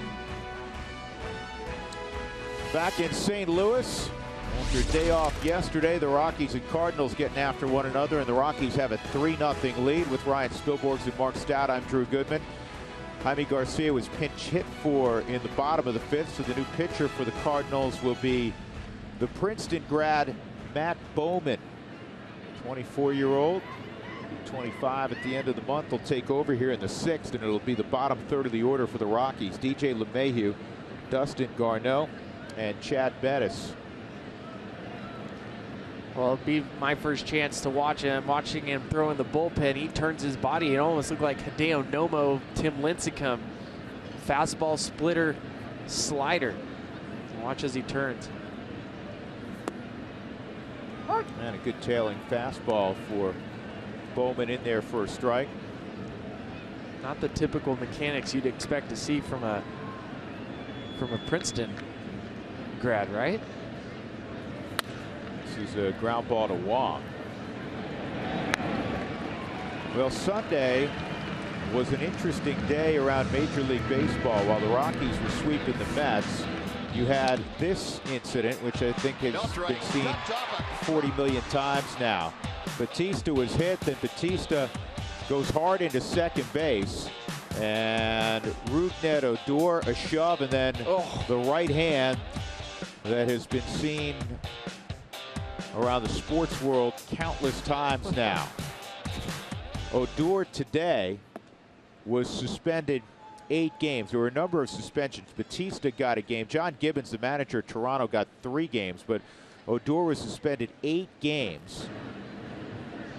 And I want to get your take on that whole episode, and it has different tentacles to it. It goes back clearly to the postseason last year, the bat flip after Batista went deep.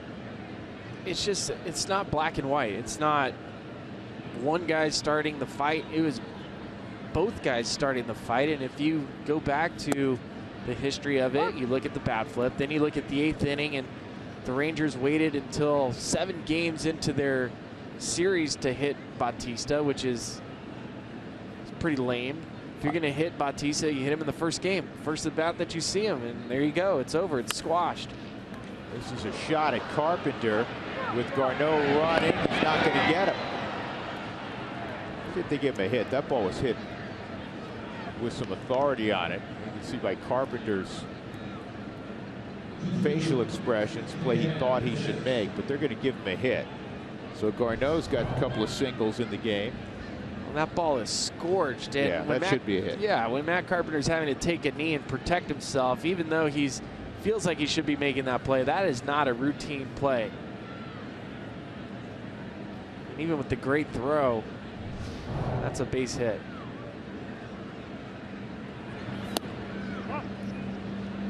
Here's the thing that bothers me. As much as it bothers me that they waited till basically the last at bat in the final matchup between these two clubs this year.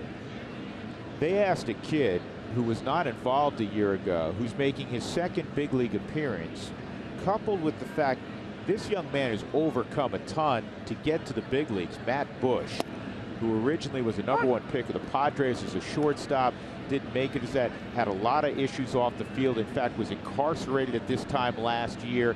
He gets to the big leagues with Texas as a hard-throwing bullpen guy, and then you ask him to be the assassin? I have a problem with that. I do too. That's a tough position to put him in, and the way Bautista reacted off of it was he was trying to police the game himself. And you know, if you get hit, the base runner in his retaliation typically will try to take out a fielder.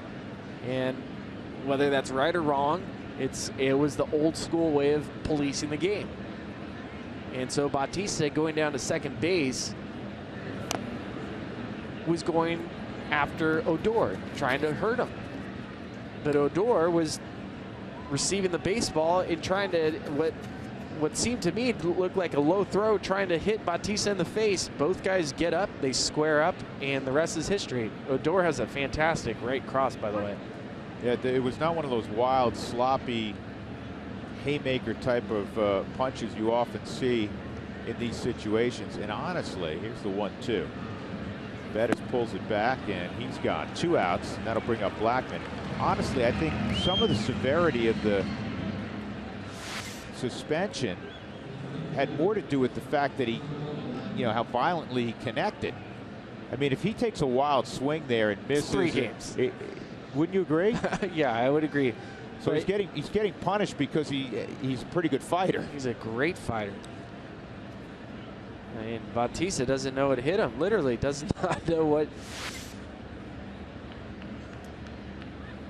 I mean, at the end of the day, I get it. You never expect to see guys go to blows. Not like that. Is there a place in the game for it? Probably not. Not like that. Do I respect the fact that there was a little old school part of baseball popping up? Yeah, kind of. I just don't like the entire progression of it. I don't like how it waited till the very last day for this whole thing to finally explode. Two teams that didn't like each other going back to last year, and you wait till the last game knowing that you're not going to play them again for the rest of the season. That to me is what's tired about the whole situation. Yeah, and as I said a moment ago, asking Bush to be the guy that plunks him.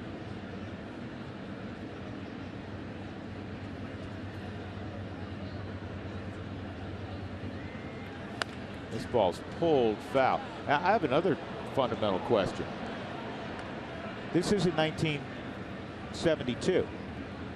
Bautista, yeah, it was a dramatic bat flip. It was also the postseason. It wasn't a stare at the other dugout. I'm more old school in that, you know, play the game, respect the game, that sort of thing. But was it that egregious a violation of the code?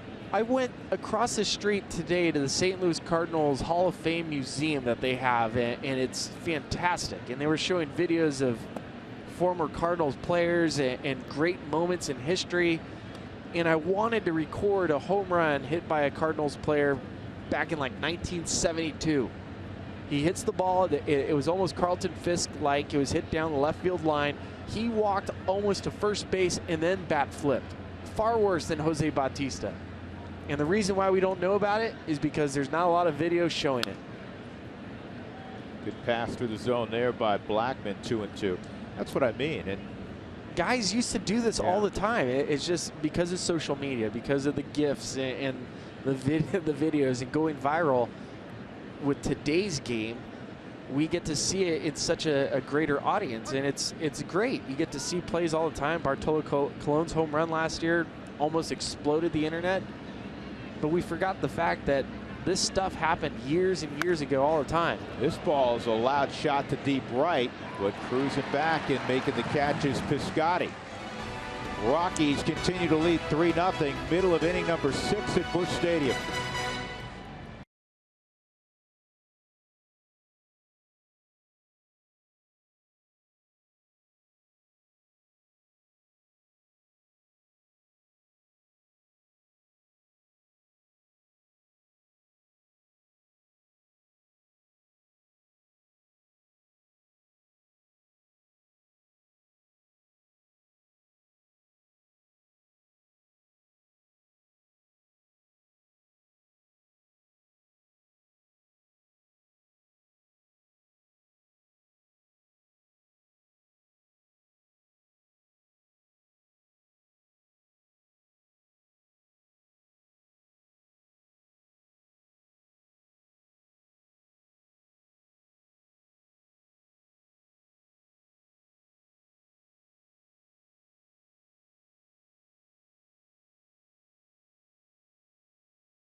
Playing 3-0 here, bottom 6.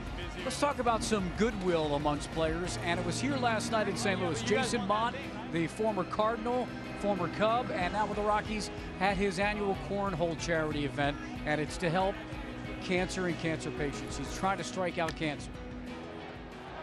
That story makes a great play. And the Rockies were there, the Cardinals were there. It went for about 3.5 hours, and it was just a great event. Jason and his wife, Caitlin, have been putting this on. Colton Wong was the representative for the Cardinals. It was a nice event. And guys, there's word that he's going to have one in Denver, hopefully, at the latter part of this season. But it was a great night last night, and many of the players were there. And one of the things I learned, Mark, was that Carlos Estevez was the rookie of the night in cornhole. I heard so he not only loved it. throws 99, but Yeah. he's a good cornhole player. He's a great cornhole player. There's 20 Rockies that attended that event last night. Holiday at the plate with a 1-1 count. Ground ball to short and a pop out to short. Nice play by Trevor Story to take a base hit away from Stephen Piscotty. Cardinals have been limited to 2 hits. And Bettis has that pitch fouled off. 1-2. Well, third time through the lineup, hitters are hitting .316 off Chad Bettis, and so far so good. How about this from Matt?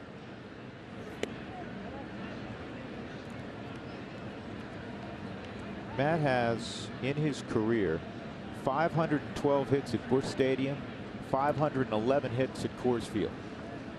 Good player.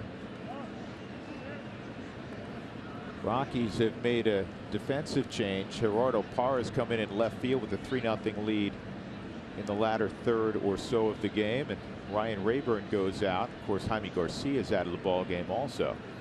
And this is a ground ball toward DJ. 2 outs.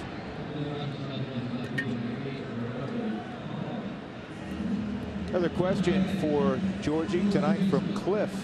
George, what did you think of the Corey Dickerson trade?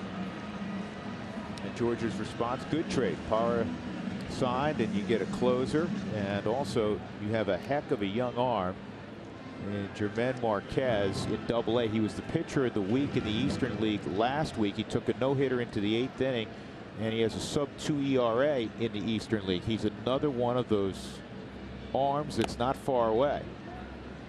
And this guy has easy cheese. Easy cheese. And every time I text my friends down in with the yard goats, they always talk about Marquez of how easy that arm is. I mean, when someone says, and they've seen baseball, a lot of baseball, that it's as easy as they've ever seen, then that usually perks my ears up to go, really? Boy, that's a good pitch on 0-2 and a great inning for Chad Bettis. 1, 2, 3, quick and efficient through the Cardinals in the 6th. We turn the page to inning number 7. Chad Bettis throwing shutout baseball. The Rockies leading 3-0.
The Rockies are leading the Cardinals 3-0. The Cards came in 20-18. The Rockies 19-18. Chad Bettis has been terrific.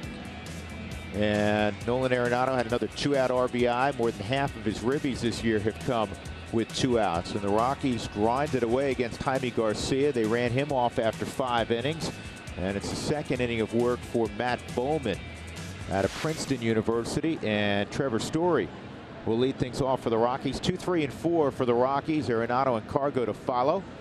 And that pitch dropped in on the inside corner. Trevor base hit his last time up. He's 1 for 3. Average at 281.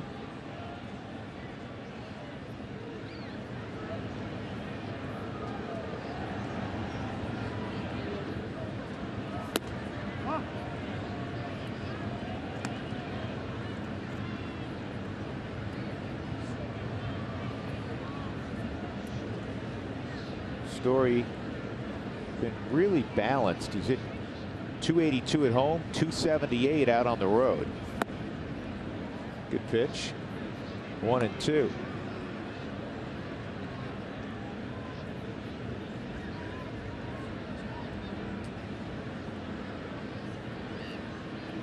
Well, Chase Anderson had a no-hitter through 7 against the Cubs at Miller Park, but he gave up a hit to Ben Zobrist in the 8th.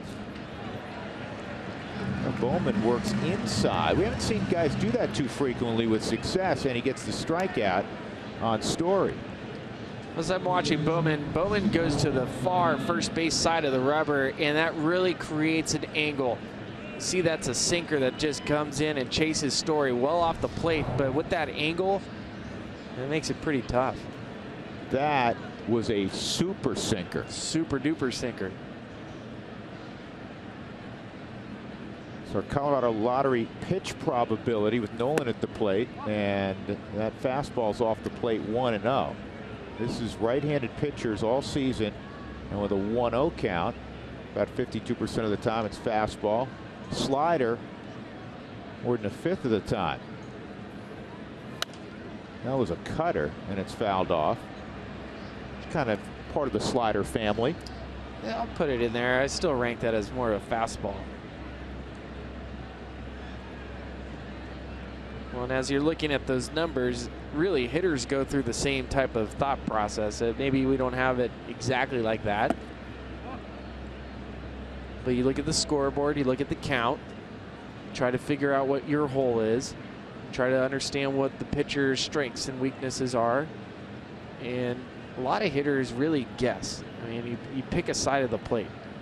I'm looking in, I'm looking away, I'm looking fastball, I'm looking up. Easy play for Carpenter.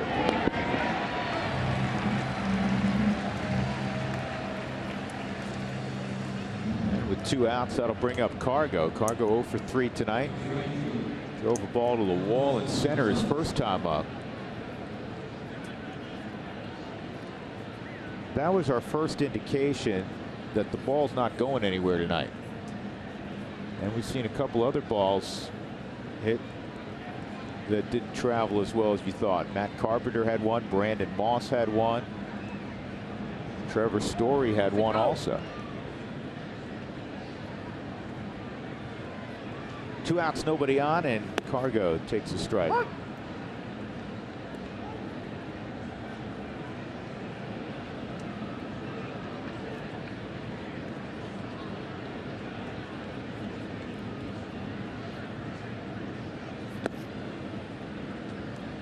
It's almost like, and you played in Japan, it's almost like a Far Eastern delivery, isn't it? I was joking, I was watching it. It's a mix of Tim Lincecum and Hideo Nomo. He takes a step back.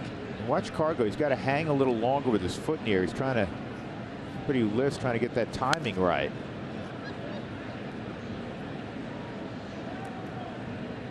I think when you talk to hitting instructors, well, you studied a lot of hitters and were a terrific hitter yourself. Guys who lift typically are going to have great hot streaks, and when they cool off, it's sometimes more protracted than guys that don't lift.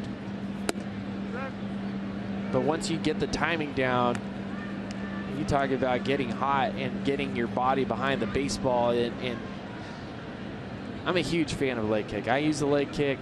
I also tried doing toe taps and being kind of stagnant where I didn't move too much. 2-2, and this ball is hit in the air to deep left center field, and it's caught out there by Holiday. 1, 2, 3, 7th inning for Bowman. We'll stretch at Busch Stadium in St. Louis. The Rockies 3 and the Cardinals nothing.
And I both did different radio shows in the St. Louis area today as Yadier hits it on one hop to the guy we're talking about. And I was asked by Keith Wheeler, local talk show host about Nolan. I said, you know, kind of standard answer. I think he's one of the 3 best players in the game right now. 3 or 4 best players. You want to include Machado, but Mike Trout and Bryce Harper. I said, but he doesn't get the attention because he's not playing in a major market, in a team that struggled the last few years, et cetera, et cetera. And he chimed in. He said, I couldn't agree with you more. And this is a guy that follows baseball in a town that follows baseball. So there are people that are starting to get the message that this is a special, special talent. And I got to work in that of his 55 home runs the last year plus, 28 have been out on the road. 1-1 the count on Hazelbaker with 1 out.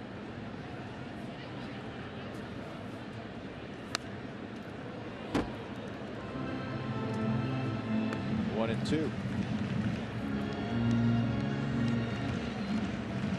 Got to learn to duck if you're on the coaching lines, whether you're at first or at third.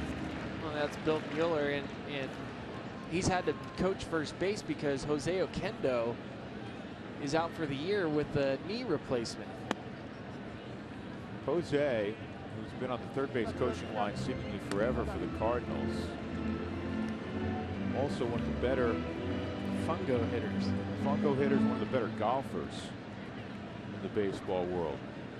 2 and 2. And that's fouled off on Hazelbaker.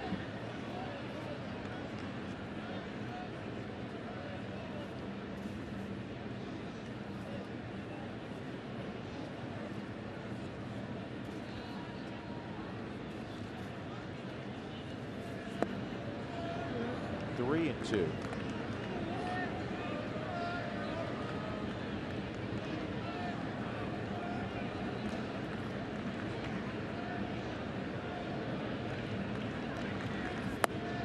Strike 3 on the corner, and Hazelbaker called out on strikes for the 2nd time tonight. And that is the 4th strikeout for Chad Bettis. 2 gone, nobody on. And Diaz will come up. Coors Light Cold Hard Facts brought to you by Clean, Crisp Coors Light. Well, the Cardinals have won the World Series 11 times, most of any team in the National League since 1919. This is the most mind-boggling stat I've read in a while. Think about this. Since 1919, they finished in last place 1 time, once, back in 1990. Their last losing month was June of 2012. I mean, that stuff's ridiculous. And again, they haven't had a losing season, period, under 500 since 1999. That is remarkable. 2-0 on Aledmys Diaz. That misses. 3-0. I was reading a great story today in the Hall of Fame about how Branch Rickey was with the Cardinals, and some believe that he is the one that invented minor league baseball. In fact, he did not. He found the first loophole in the way that baseball was designed and had the St. Louis Cardinals because they kept getting outbid by other minor league teams, by other major league teams for minor league players, that he got ownership with the St. Louis Cardinals to invest in several minor league teams so that they would have first right to the players off those teams. So essentially creating the minor league system. Yeah, well, did a whole lot for the game, didn't it? Did a lot. There's Bill Miller at first, greeting Aledmys Diaz. You may recall that Mr. Miller won a batting title. He's a good player. He's a good player. You used to see him a lot when he was with the Giants. Won the American League batting title in 2003 with the Red Sox. Hit .326. 0-1 on Colton Wong, a walk and an infield hit. The infield hit in the 5th inning was just the 2nd hit. Now the Cardinals are up to 3 hits. It's inside, according to Adrian Johnson. 1-1.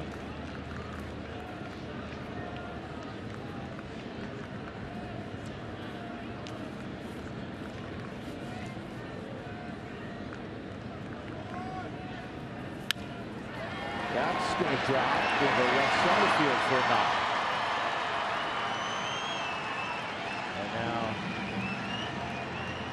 St. Louis will go to their bench again. Randal Grichuk.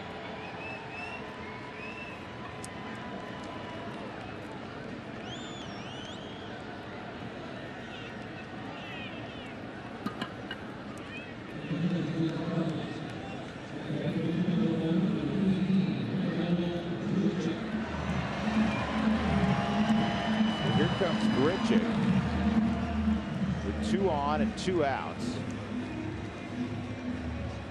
The Rockies have 2 going in the bullpen. Carlos Estevez and Boone Logan on the left side.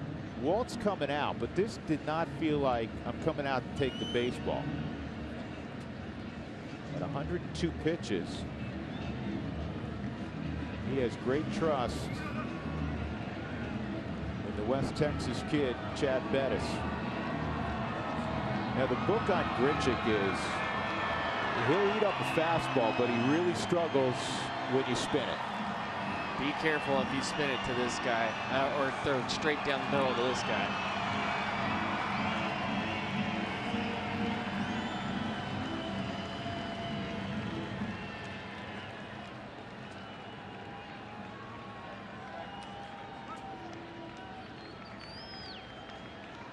So here we go.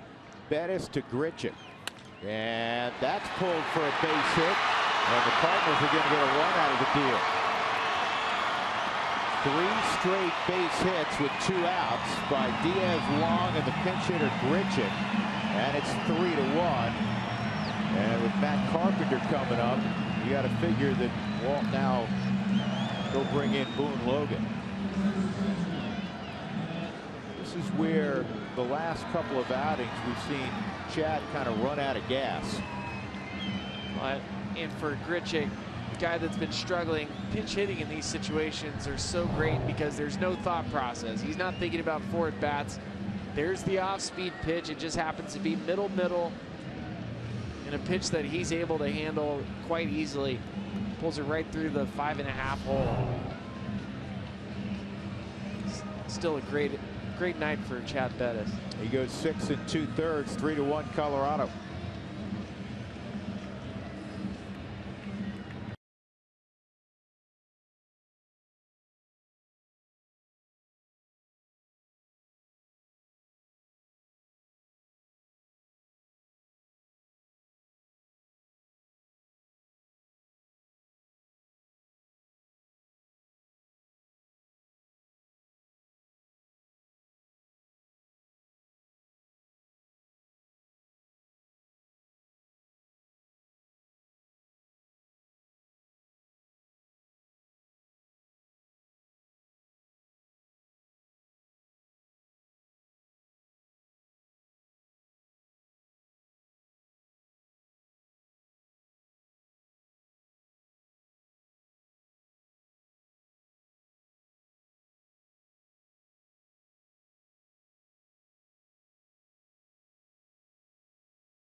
Here's our Kubota pitching performance of the night.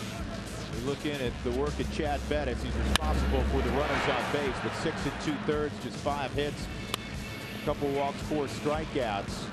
And for Chad,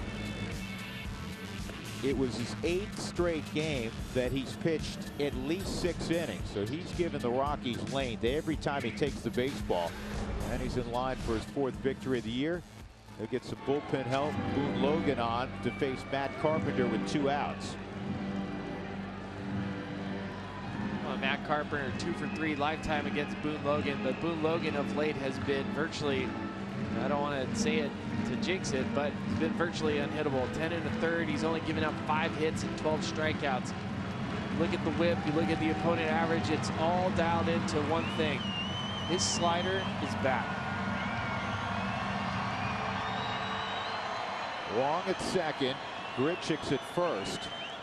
Crowd buzzing for the first time tonight on this very chilly St. Louis night. Logan to Matt Carpenter. And that's in there for a strike.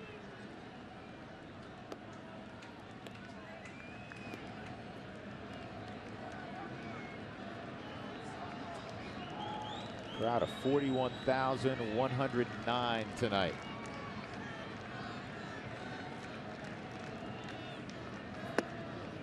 One and one. The Cardinals at Busch Stadium, they remind me so much of the San Francisco Giants. The way the crowd gets involved, the way the bullpen, always having great starting pitching, always having tough outs.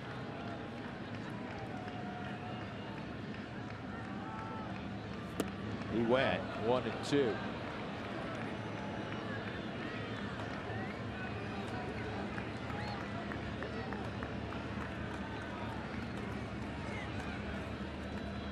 Carpenter's holding the bat like Felix Millan. Soon-Won Oh, who's throwing in the Cardinals bullpen. Better known in Japan as the final boss. Really? Yeah. 1-2. 2-2. Try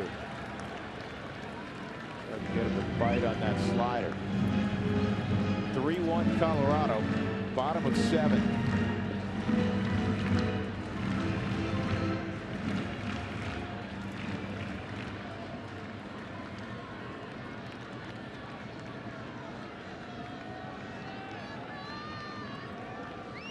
Two.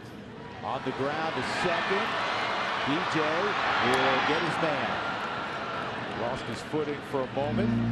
Chad Bettis applauds his approval. Boone Logan gets Carpenter. Cardinals get a run. It's 3-1 going to the 8th.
Texas will look back as we go to the top of the 8th inning. Rockies got a run. Guess who drove it in initially? It was Mr. RBI. Nolan Arenado brings home Charlie Blackmon, who had singled and stolen a base. Then the Rockies would get a couple of runs. Here was a hit and run with runners at first and second. Dustin Garneau coming through, bringing home Mark Reynolds. Grichuk drives in the only run for St. Louis on a night. Chad Bettis really threw the baseball well again. Boone Logan got the final out in the bottom of the 7th, getting Matt Carpenter. So it's 3-1.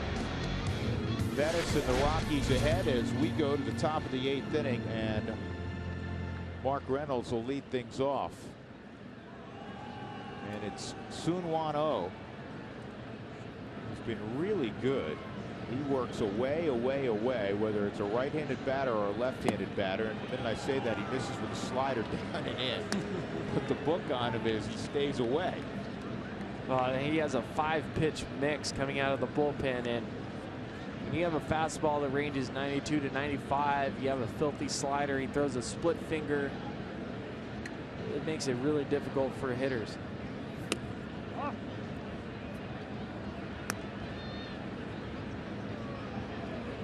The final boss. Love that nickname. It's the 1-1. That's on the outside corner. Good pitch.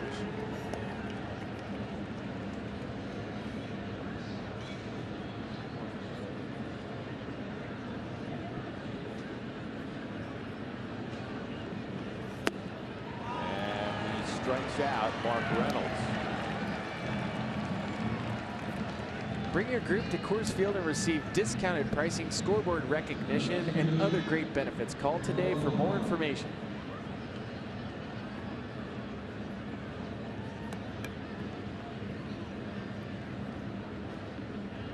Soon-Won is from South Korea. And now he's going to face Gerardo Parra. First at bat for Parra. He came in straight up an inning ago defensively for Rayburn.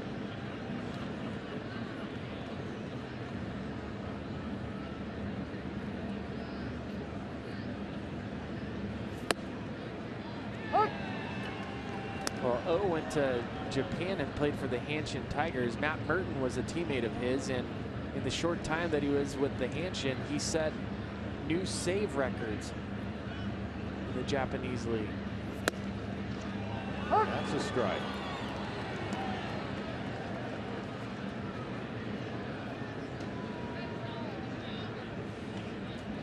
He had 277 saves in Korea, added 80 more in Japan. And he's got 2 strikeouts here in the 8th inning. You never faced him though, huh? I've never faced him. No, I was out of the game by then. 2 outs, that'll bring up DJ. And here's another question for George from Edwin. Since the Rockies technically don't have an ace yet, who would you say could classify as one? And George responds better with his success. Hope De La Rosa gets back soon. And I would add to George's response that stuff-wise, John Gray has front of the rotation stuff, and he's pitched like, you know, it's only 3 games, but he's pitched like a frontline guy his last 3 outings. He really has. And the confidence to me is soaring when you're watching John Gray pitch. You can see the demeanor, you can see how he's been walking around, and at some point there's a moment in every player's mind where you feel like you belong in the major leagues, and I haven't asked John specifically when that moment has been or if he's had it yet. But by the way he's been carrying himself, I'm assuming he knows, hey, I'm not going to the minor leagues anymore. I belong right here. 1-2 on DJ. Strike 3. Wow. That's We're not passing this stage, Drew. Soon-Won has struck out the side. So we go to the bottom of the 8th. The Rockies leading 3-1.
Colorado Rockies baseball on Root Sports is brought to you by Southwest Airlines. Book your low fare now at southwest.com. By Wells Fargo. Wells Fargo customers get your 2-for-1 Rockies club level tickets by visiting wellsfargo.com/Rockies. By Reserve Casino Hotel, I-70 West to exit 243 in Central City. And by Volkswagen. Drew Goodman, Ryan Spilborghs, Mark Stout. Here we go, 8th inning. Carlos Estevez to Stephen Piscotty, and he throws him a slider at 83 for strike one. Piscotty tonight 0 for 3, a couple of ground outs and a line drive to short. Nice leaping catch by Trevor Story. Rockies up 3-1 in the 8th, and another slider's inside. Estevez. The number that is most important right there is the league's hitting just 195 against him. He has moved into a key role late in ball games, and that one by him at 96. Had a nice chat with Carlos Estevez. It's impossible not to have a nice conversation with this young man. He's such a pleasant, outgoing personality. He's from Santo Domingo originally. Here's the 1-2, swung on and missed. See you later.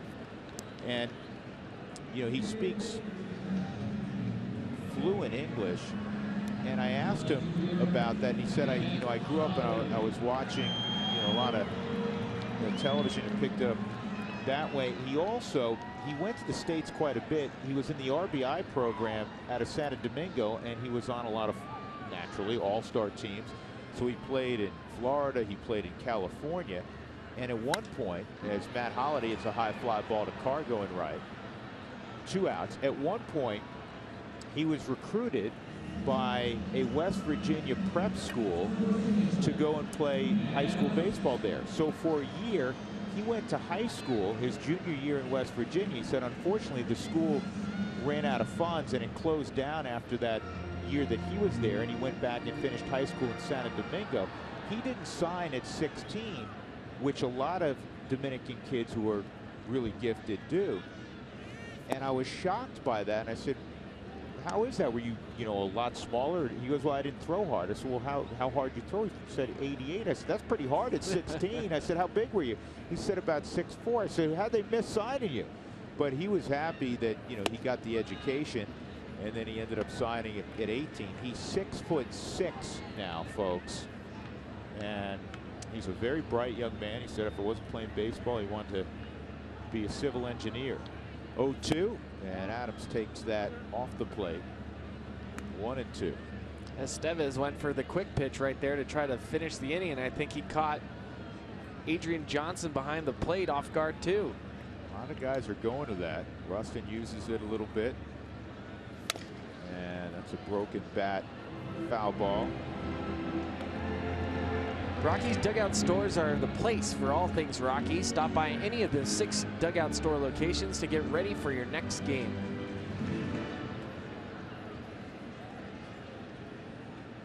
Well, Estevez has really taken opportunities and has pushed himself into the 8th inning. I mean, he is essentially the setup man now in less than 4 weeks' time with the Rockies team. For a manager, Spilly, you can't just read stuff. The kid's got the stuff. We understand that. You have to read, how he carries himself. And boy, he carries himself in a manner that says, hey, wherever you want me, I'm going to handle it. And he has a very quick 1, 2, 3, 8th inning, a strikeout, and a couple of fly balls. We'll go to the 9th. The Rockies in charge 3-1.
Top of the 9th inning, the Rockies look to add on a little bit.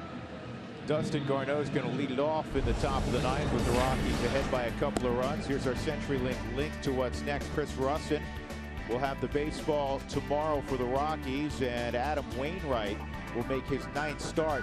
Un-Wainwright-like numbers, 6.80 ERA. And the opposition hitting .330 against Wainwright so far. But first things first, the Rockies want to win the 9th inning, thusly win the baseball game. And the left-hander Dean Kiekefer is in for St. Louis. Garneau and then Christian Adames will pinch hit, to be followed by Charlie Blackmon. Garneau's had a very good night. Good night behind the plate. He's 2 for 3, including an RBI line drive single back in the 4th inning. And Garneau hits this in the air to fairly deep right field. Piscotty makes the catch, 1 out. Live Rockies baseball is back in 2016 with MLB.com at bat on your smartphone or tablet. Stay connected with stats, news, and more. Well, Kiekefer is another St. Louis Cardinals. You joked earlier about how, hey, if you just get drafted by the Cardinals, you're going to end up in the big leagues. 36th round draft choice, and here he is. Yeah, you start looking at the odds of a 36th round guy making it to the big leagues. They're astronomical. He was the 1,099th overall pick in June of 2010. Adames fouls it off. He's from Louisville, Kentucky. And this guy earned his way up here. You look at his numbers all through the minor leagues. Ridiculous numbers. Only 47 walks in 339 innings. You have to do something if you're drafted down there to stand out. If a team has money invested in you, you're going to have, well, that's a gorgeous bunt. Just pick it up and toss it to the pitcher. Adames with a bunt single. If a team has money invested in you, you're going to get a number of opportunities to fail. If you're drafted in the 36th round, you better do something to get noticed. What a great butt by Christian Adames on a changeup. And that's where you're just trying to put it fair foul. He wasn't sneaky with it. Wasn't all of a sudden just trying to catch him off guard. He set up early, just laid down a perfect bunt.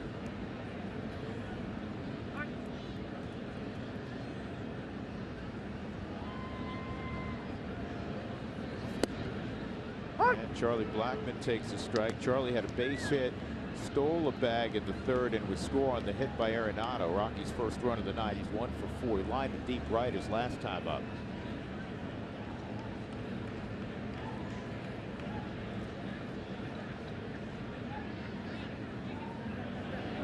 If you're interested a little bit more on Dean Kiekefer, out of high school he was drafted by the Cleveland Indians in the 37th round. He said, I'm going to wait. I think I can do better than that. And he did. Yeah, he moved did. up around out of Louisville. He went from 1,120th overall in 2007 to 1,099th overall. Moved up 101 spots.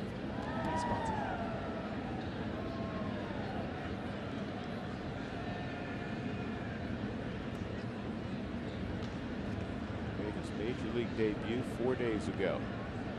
0-2 on Blackmon.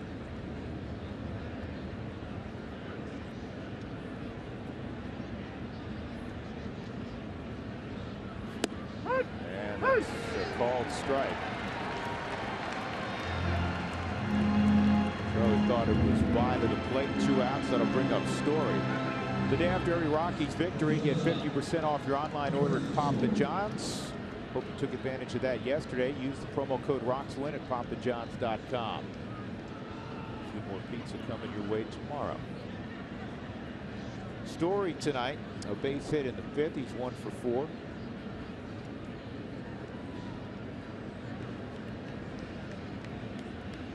Rockies got all their runs against the starter Jaime Garcia. Garcia had come into the ballgame with a 2.58 ERA, and the league was hitting 171 against him.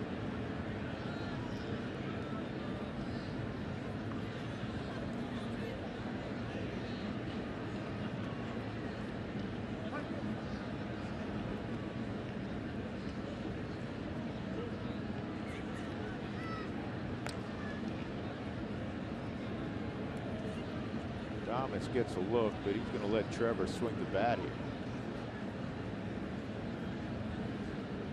If Thomas runs, it's going to be a ball in the dirt that kicks away from Yadi.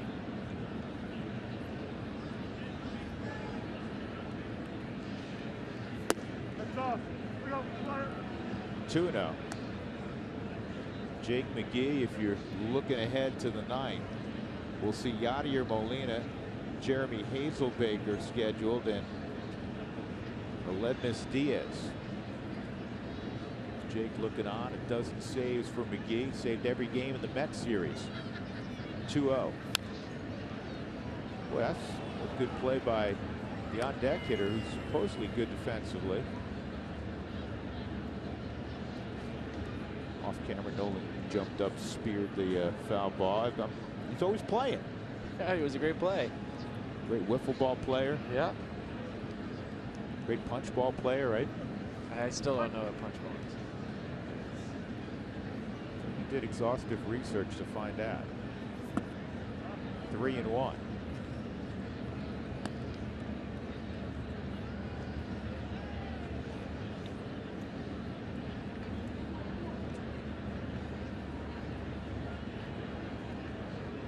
For his debut, struck out 4 Dodgers in an inning and 2/3. And this is an easy play in right field for Piscotty. We will go to the bottom of the 9th inning at Busch Stadium in St. Louis with the Rockies ahead of the Cardinals 3-1.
One 3-run, 7 hits, no errors for Colorado.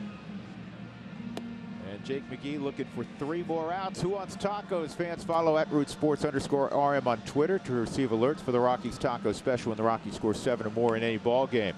What a weekend it was for Jake McGee. He threw the 9th inning Friday, Saturday, and Sunday, and in near flawless fashion, he retired the Mets and got to shake hands. 5 straight saves for McGee, 12 among the National League leaders in that department.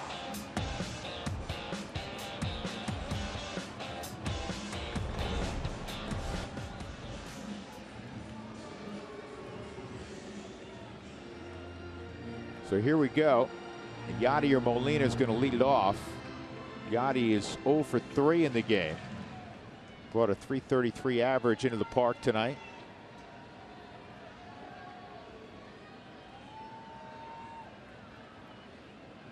What's he laughing about?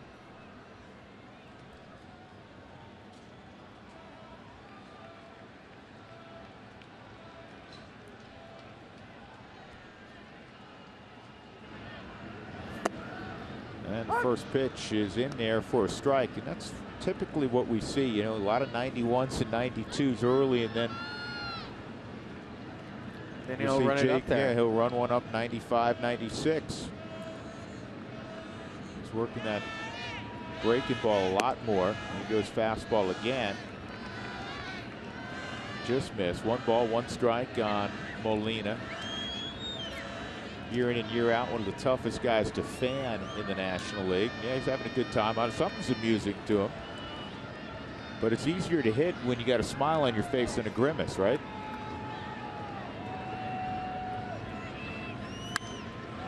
And a base hit.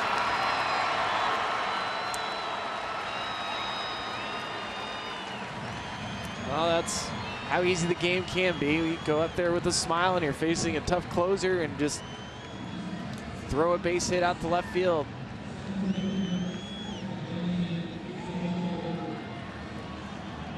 That'll bring up the center fielder, Hazelbaker. He had an infield hit in the 5th. 2 strikeouts as well, 1 for 3. All of those at bats against Chad Bettis. Bettis went 6 2/3, allowed a run on 5 hits, a couple of walks, 4 strikeouts. Well, the next couple of guys have significant power. Hazelbaker and Aledmys Diaz.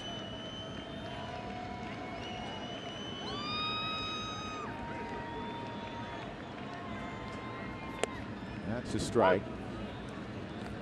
Because Molina is not going anywhere. And with a left-handed bat, Reynolds kind of stalking him, but he's not holding him on. He's playing behind him, which gives him an extra couple of steps of range.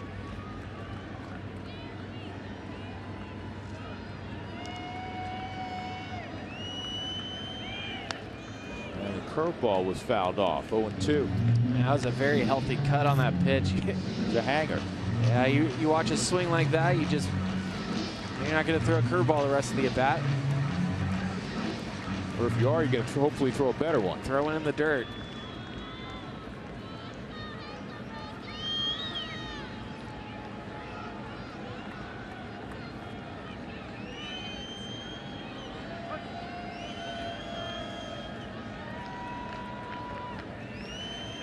Here's the 0-2. Set up away, and they got him. At the knees, strike 3, 1 out in the 9th. Good pitch by Jake McGee. 94 at the knees. That's what happens. You miss your pitch in the big leagues, you're not going to get that pitch again. And McGee, you were talking about it, Drew. He sits 91, 92, and then when he wants to, he can run it up to 94 miles an hour. Talk about location. Perfect spot, and the way Garneau received that. Good show for Adrian to know that, hey, that's strike 3. Here is Diaz, the precocious rookie, and he hits a high fly ball to shallow right. DJ and Cargo. Cargo calls him off. He makes the catch. And now they're 2 outs. Boy Scouts and Girl Scouts make plans now to attend a Scout Day during the season at Coors Field. Participating Scouts receive a Scout Day patch and opportunity to present the colors at a 2016 game.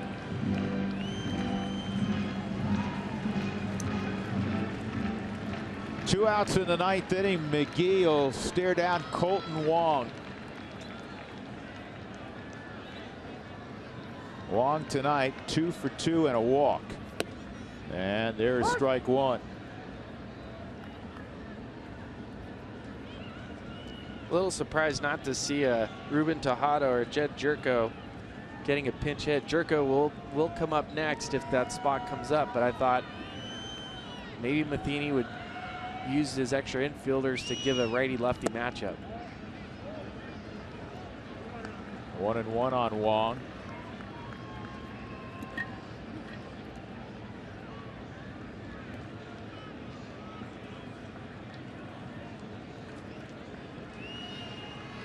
Splits for Wong versus left-handed pitching, .214 batting average.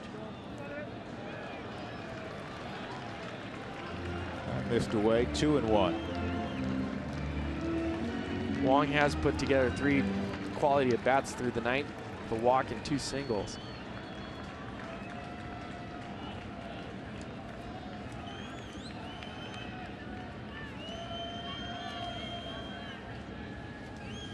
Runner going, and it's fouled off.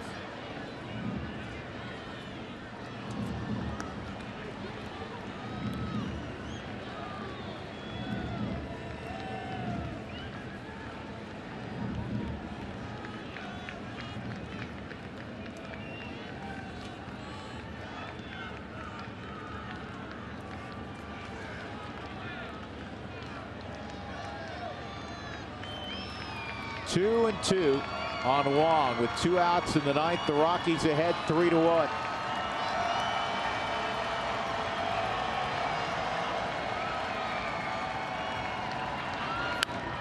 And another foul ball on a 97-mile-an-hour fastball. It's in there. He's sandbagging. He waits. He waits till he has you in a position to strike you out.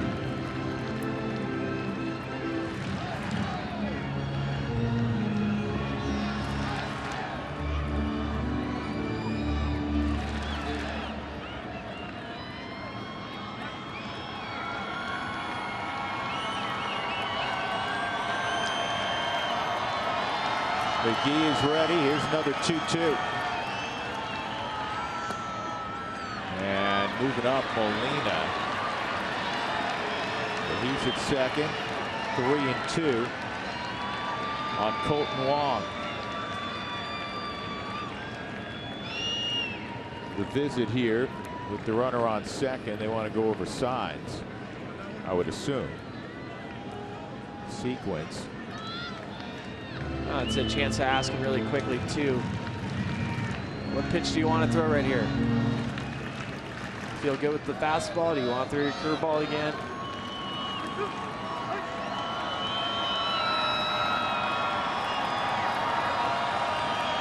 Three and 2 on Wong. Another fastball at 96 wasted by Colton Wong.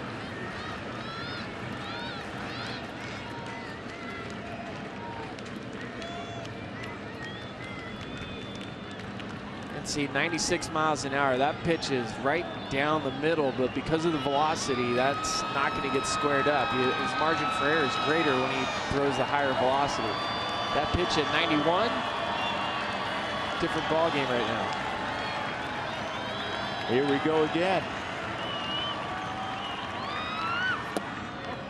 Misses inside, and now you have 2 on.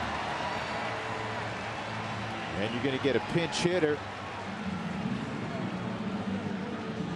Jed Gyorko, the former Padre. The Rockies very familiar with Gyorko. McGee not so much, having played in the American League.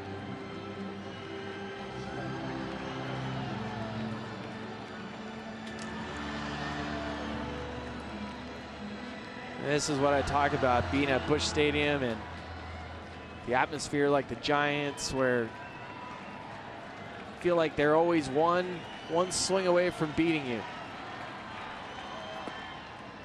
And ball 1 on Gyorko.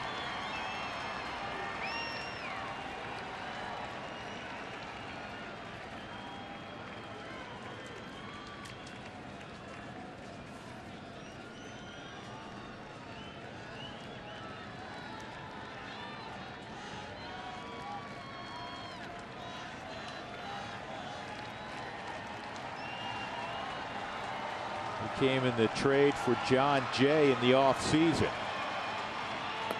And it's 2-0.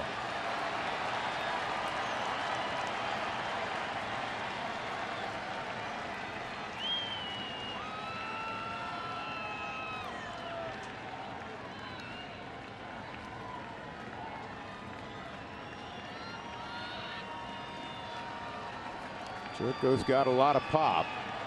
Here's the 2-0, and that's fouled off.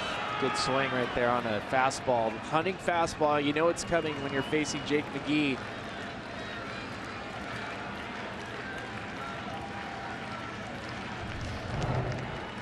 You're hunting. That fastball, middle again. He's getting away with some pitches, but that's where the velocity comes into play for Jake McGee. 18th pitch of the inning. Coming up to 19. That's called the ball. It's 3-1. And you have Carpenter on deck. Tried to shave the corner, and he just missed. Strike zone getting a little tighter, 9th inning.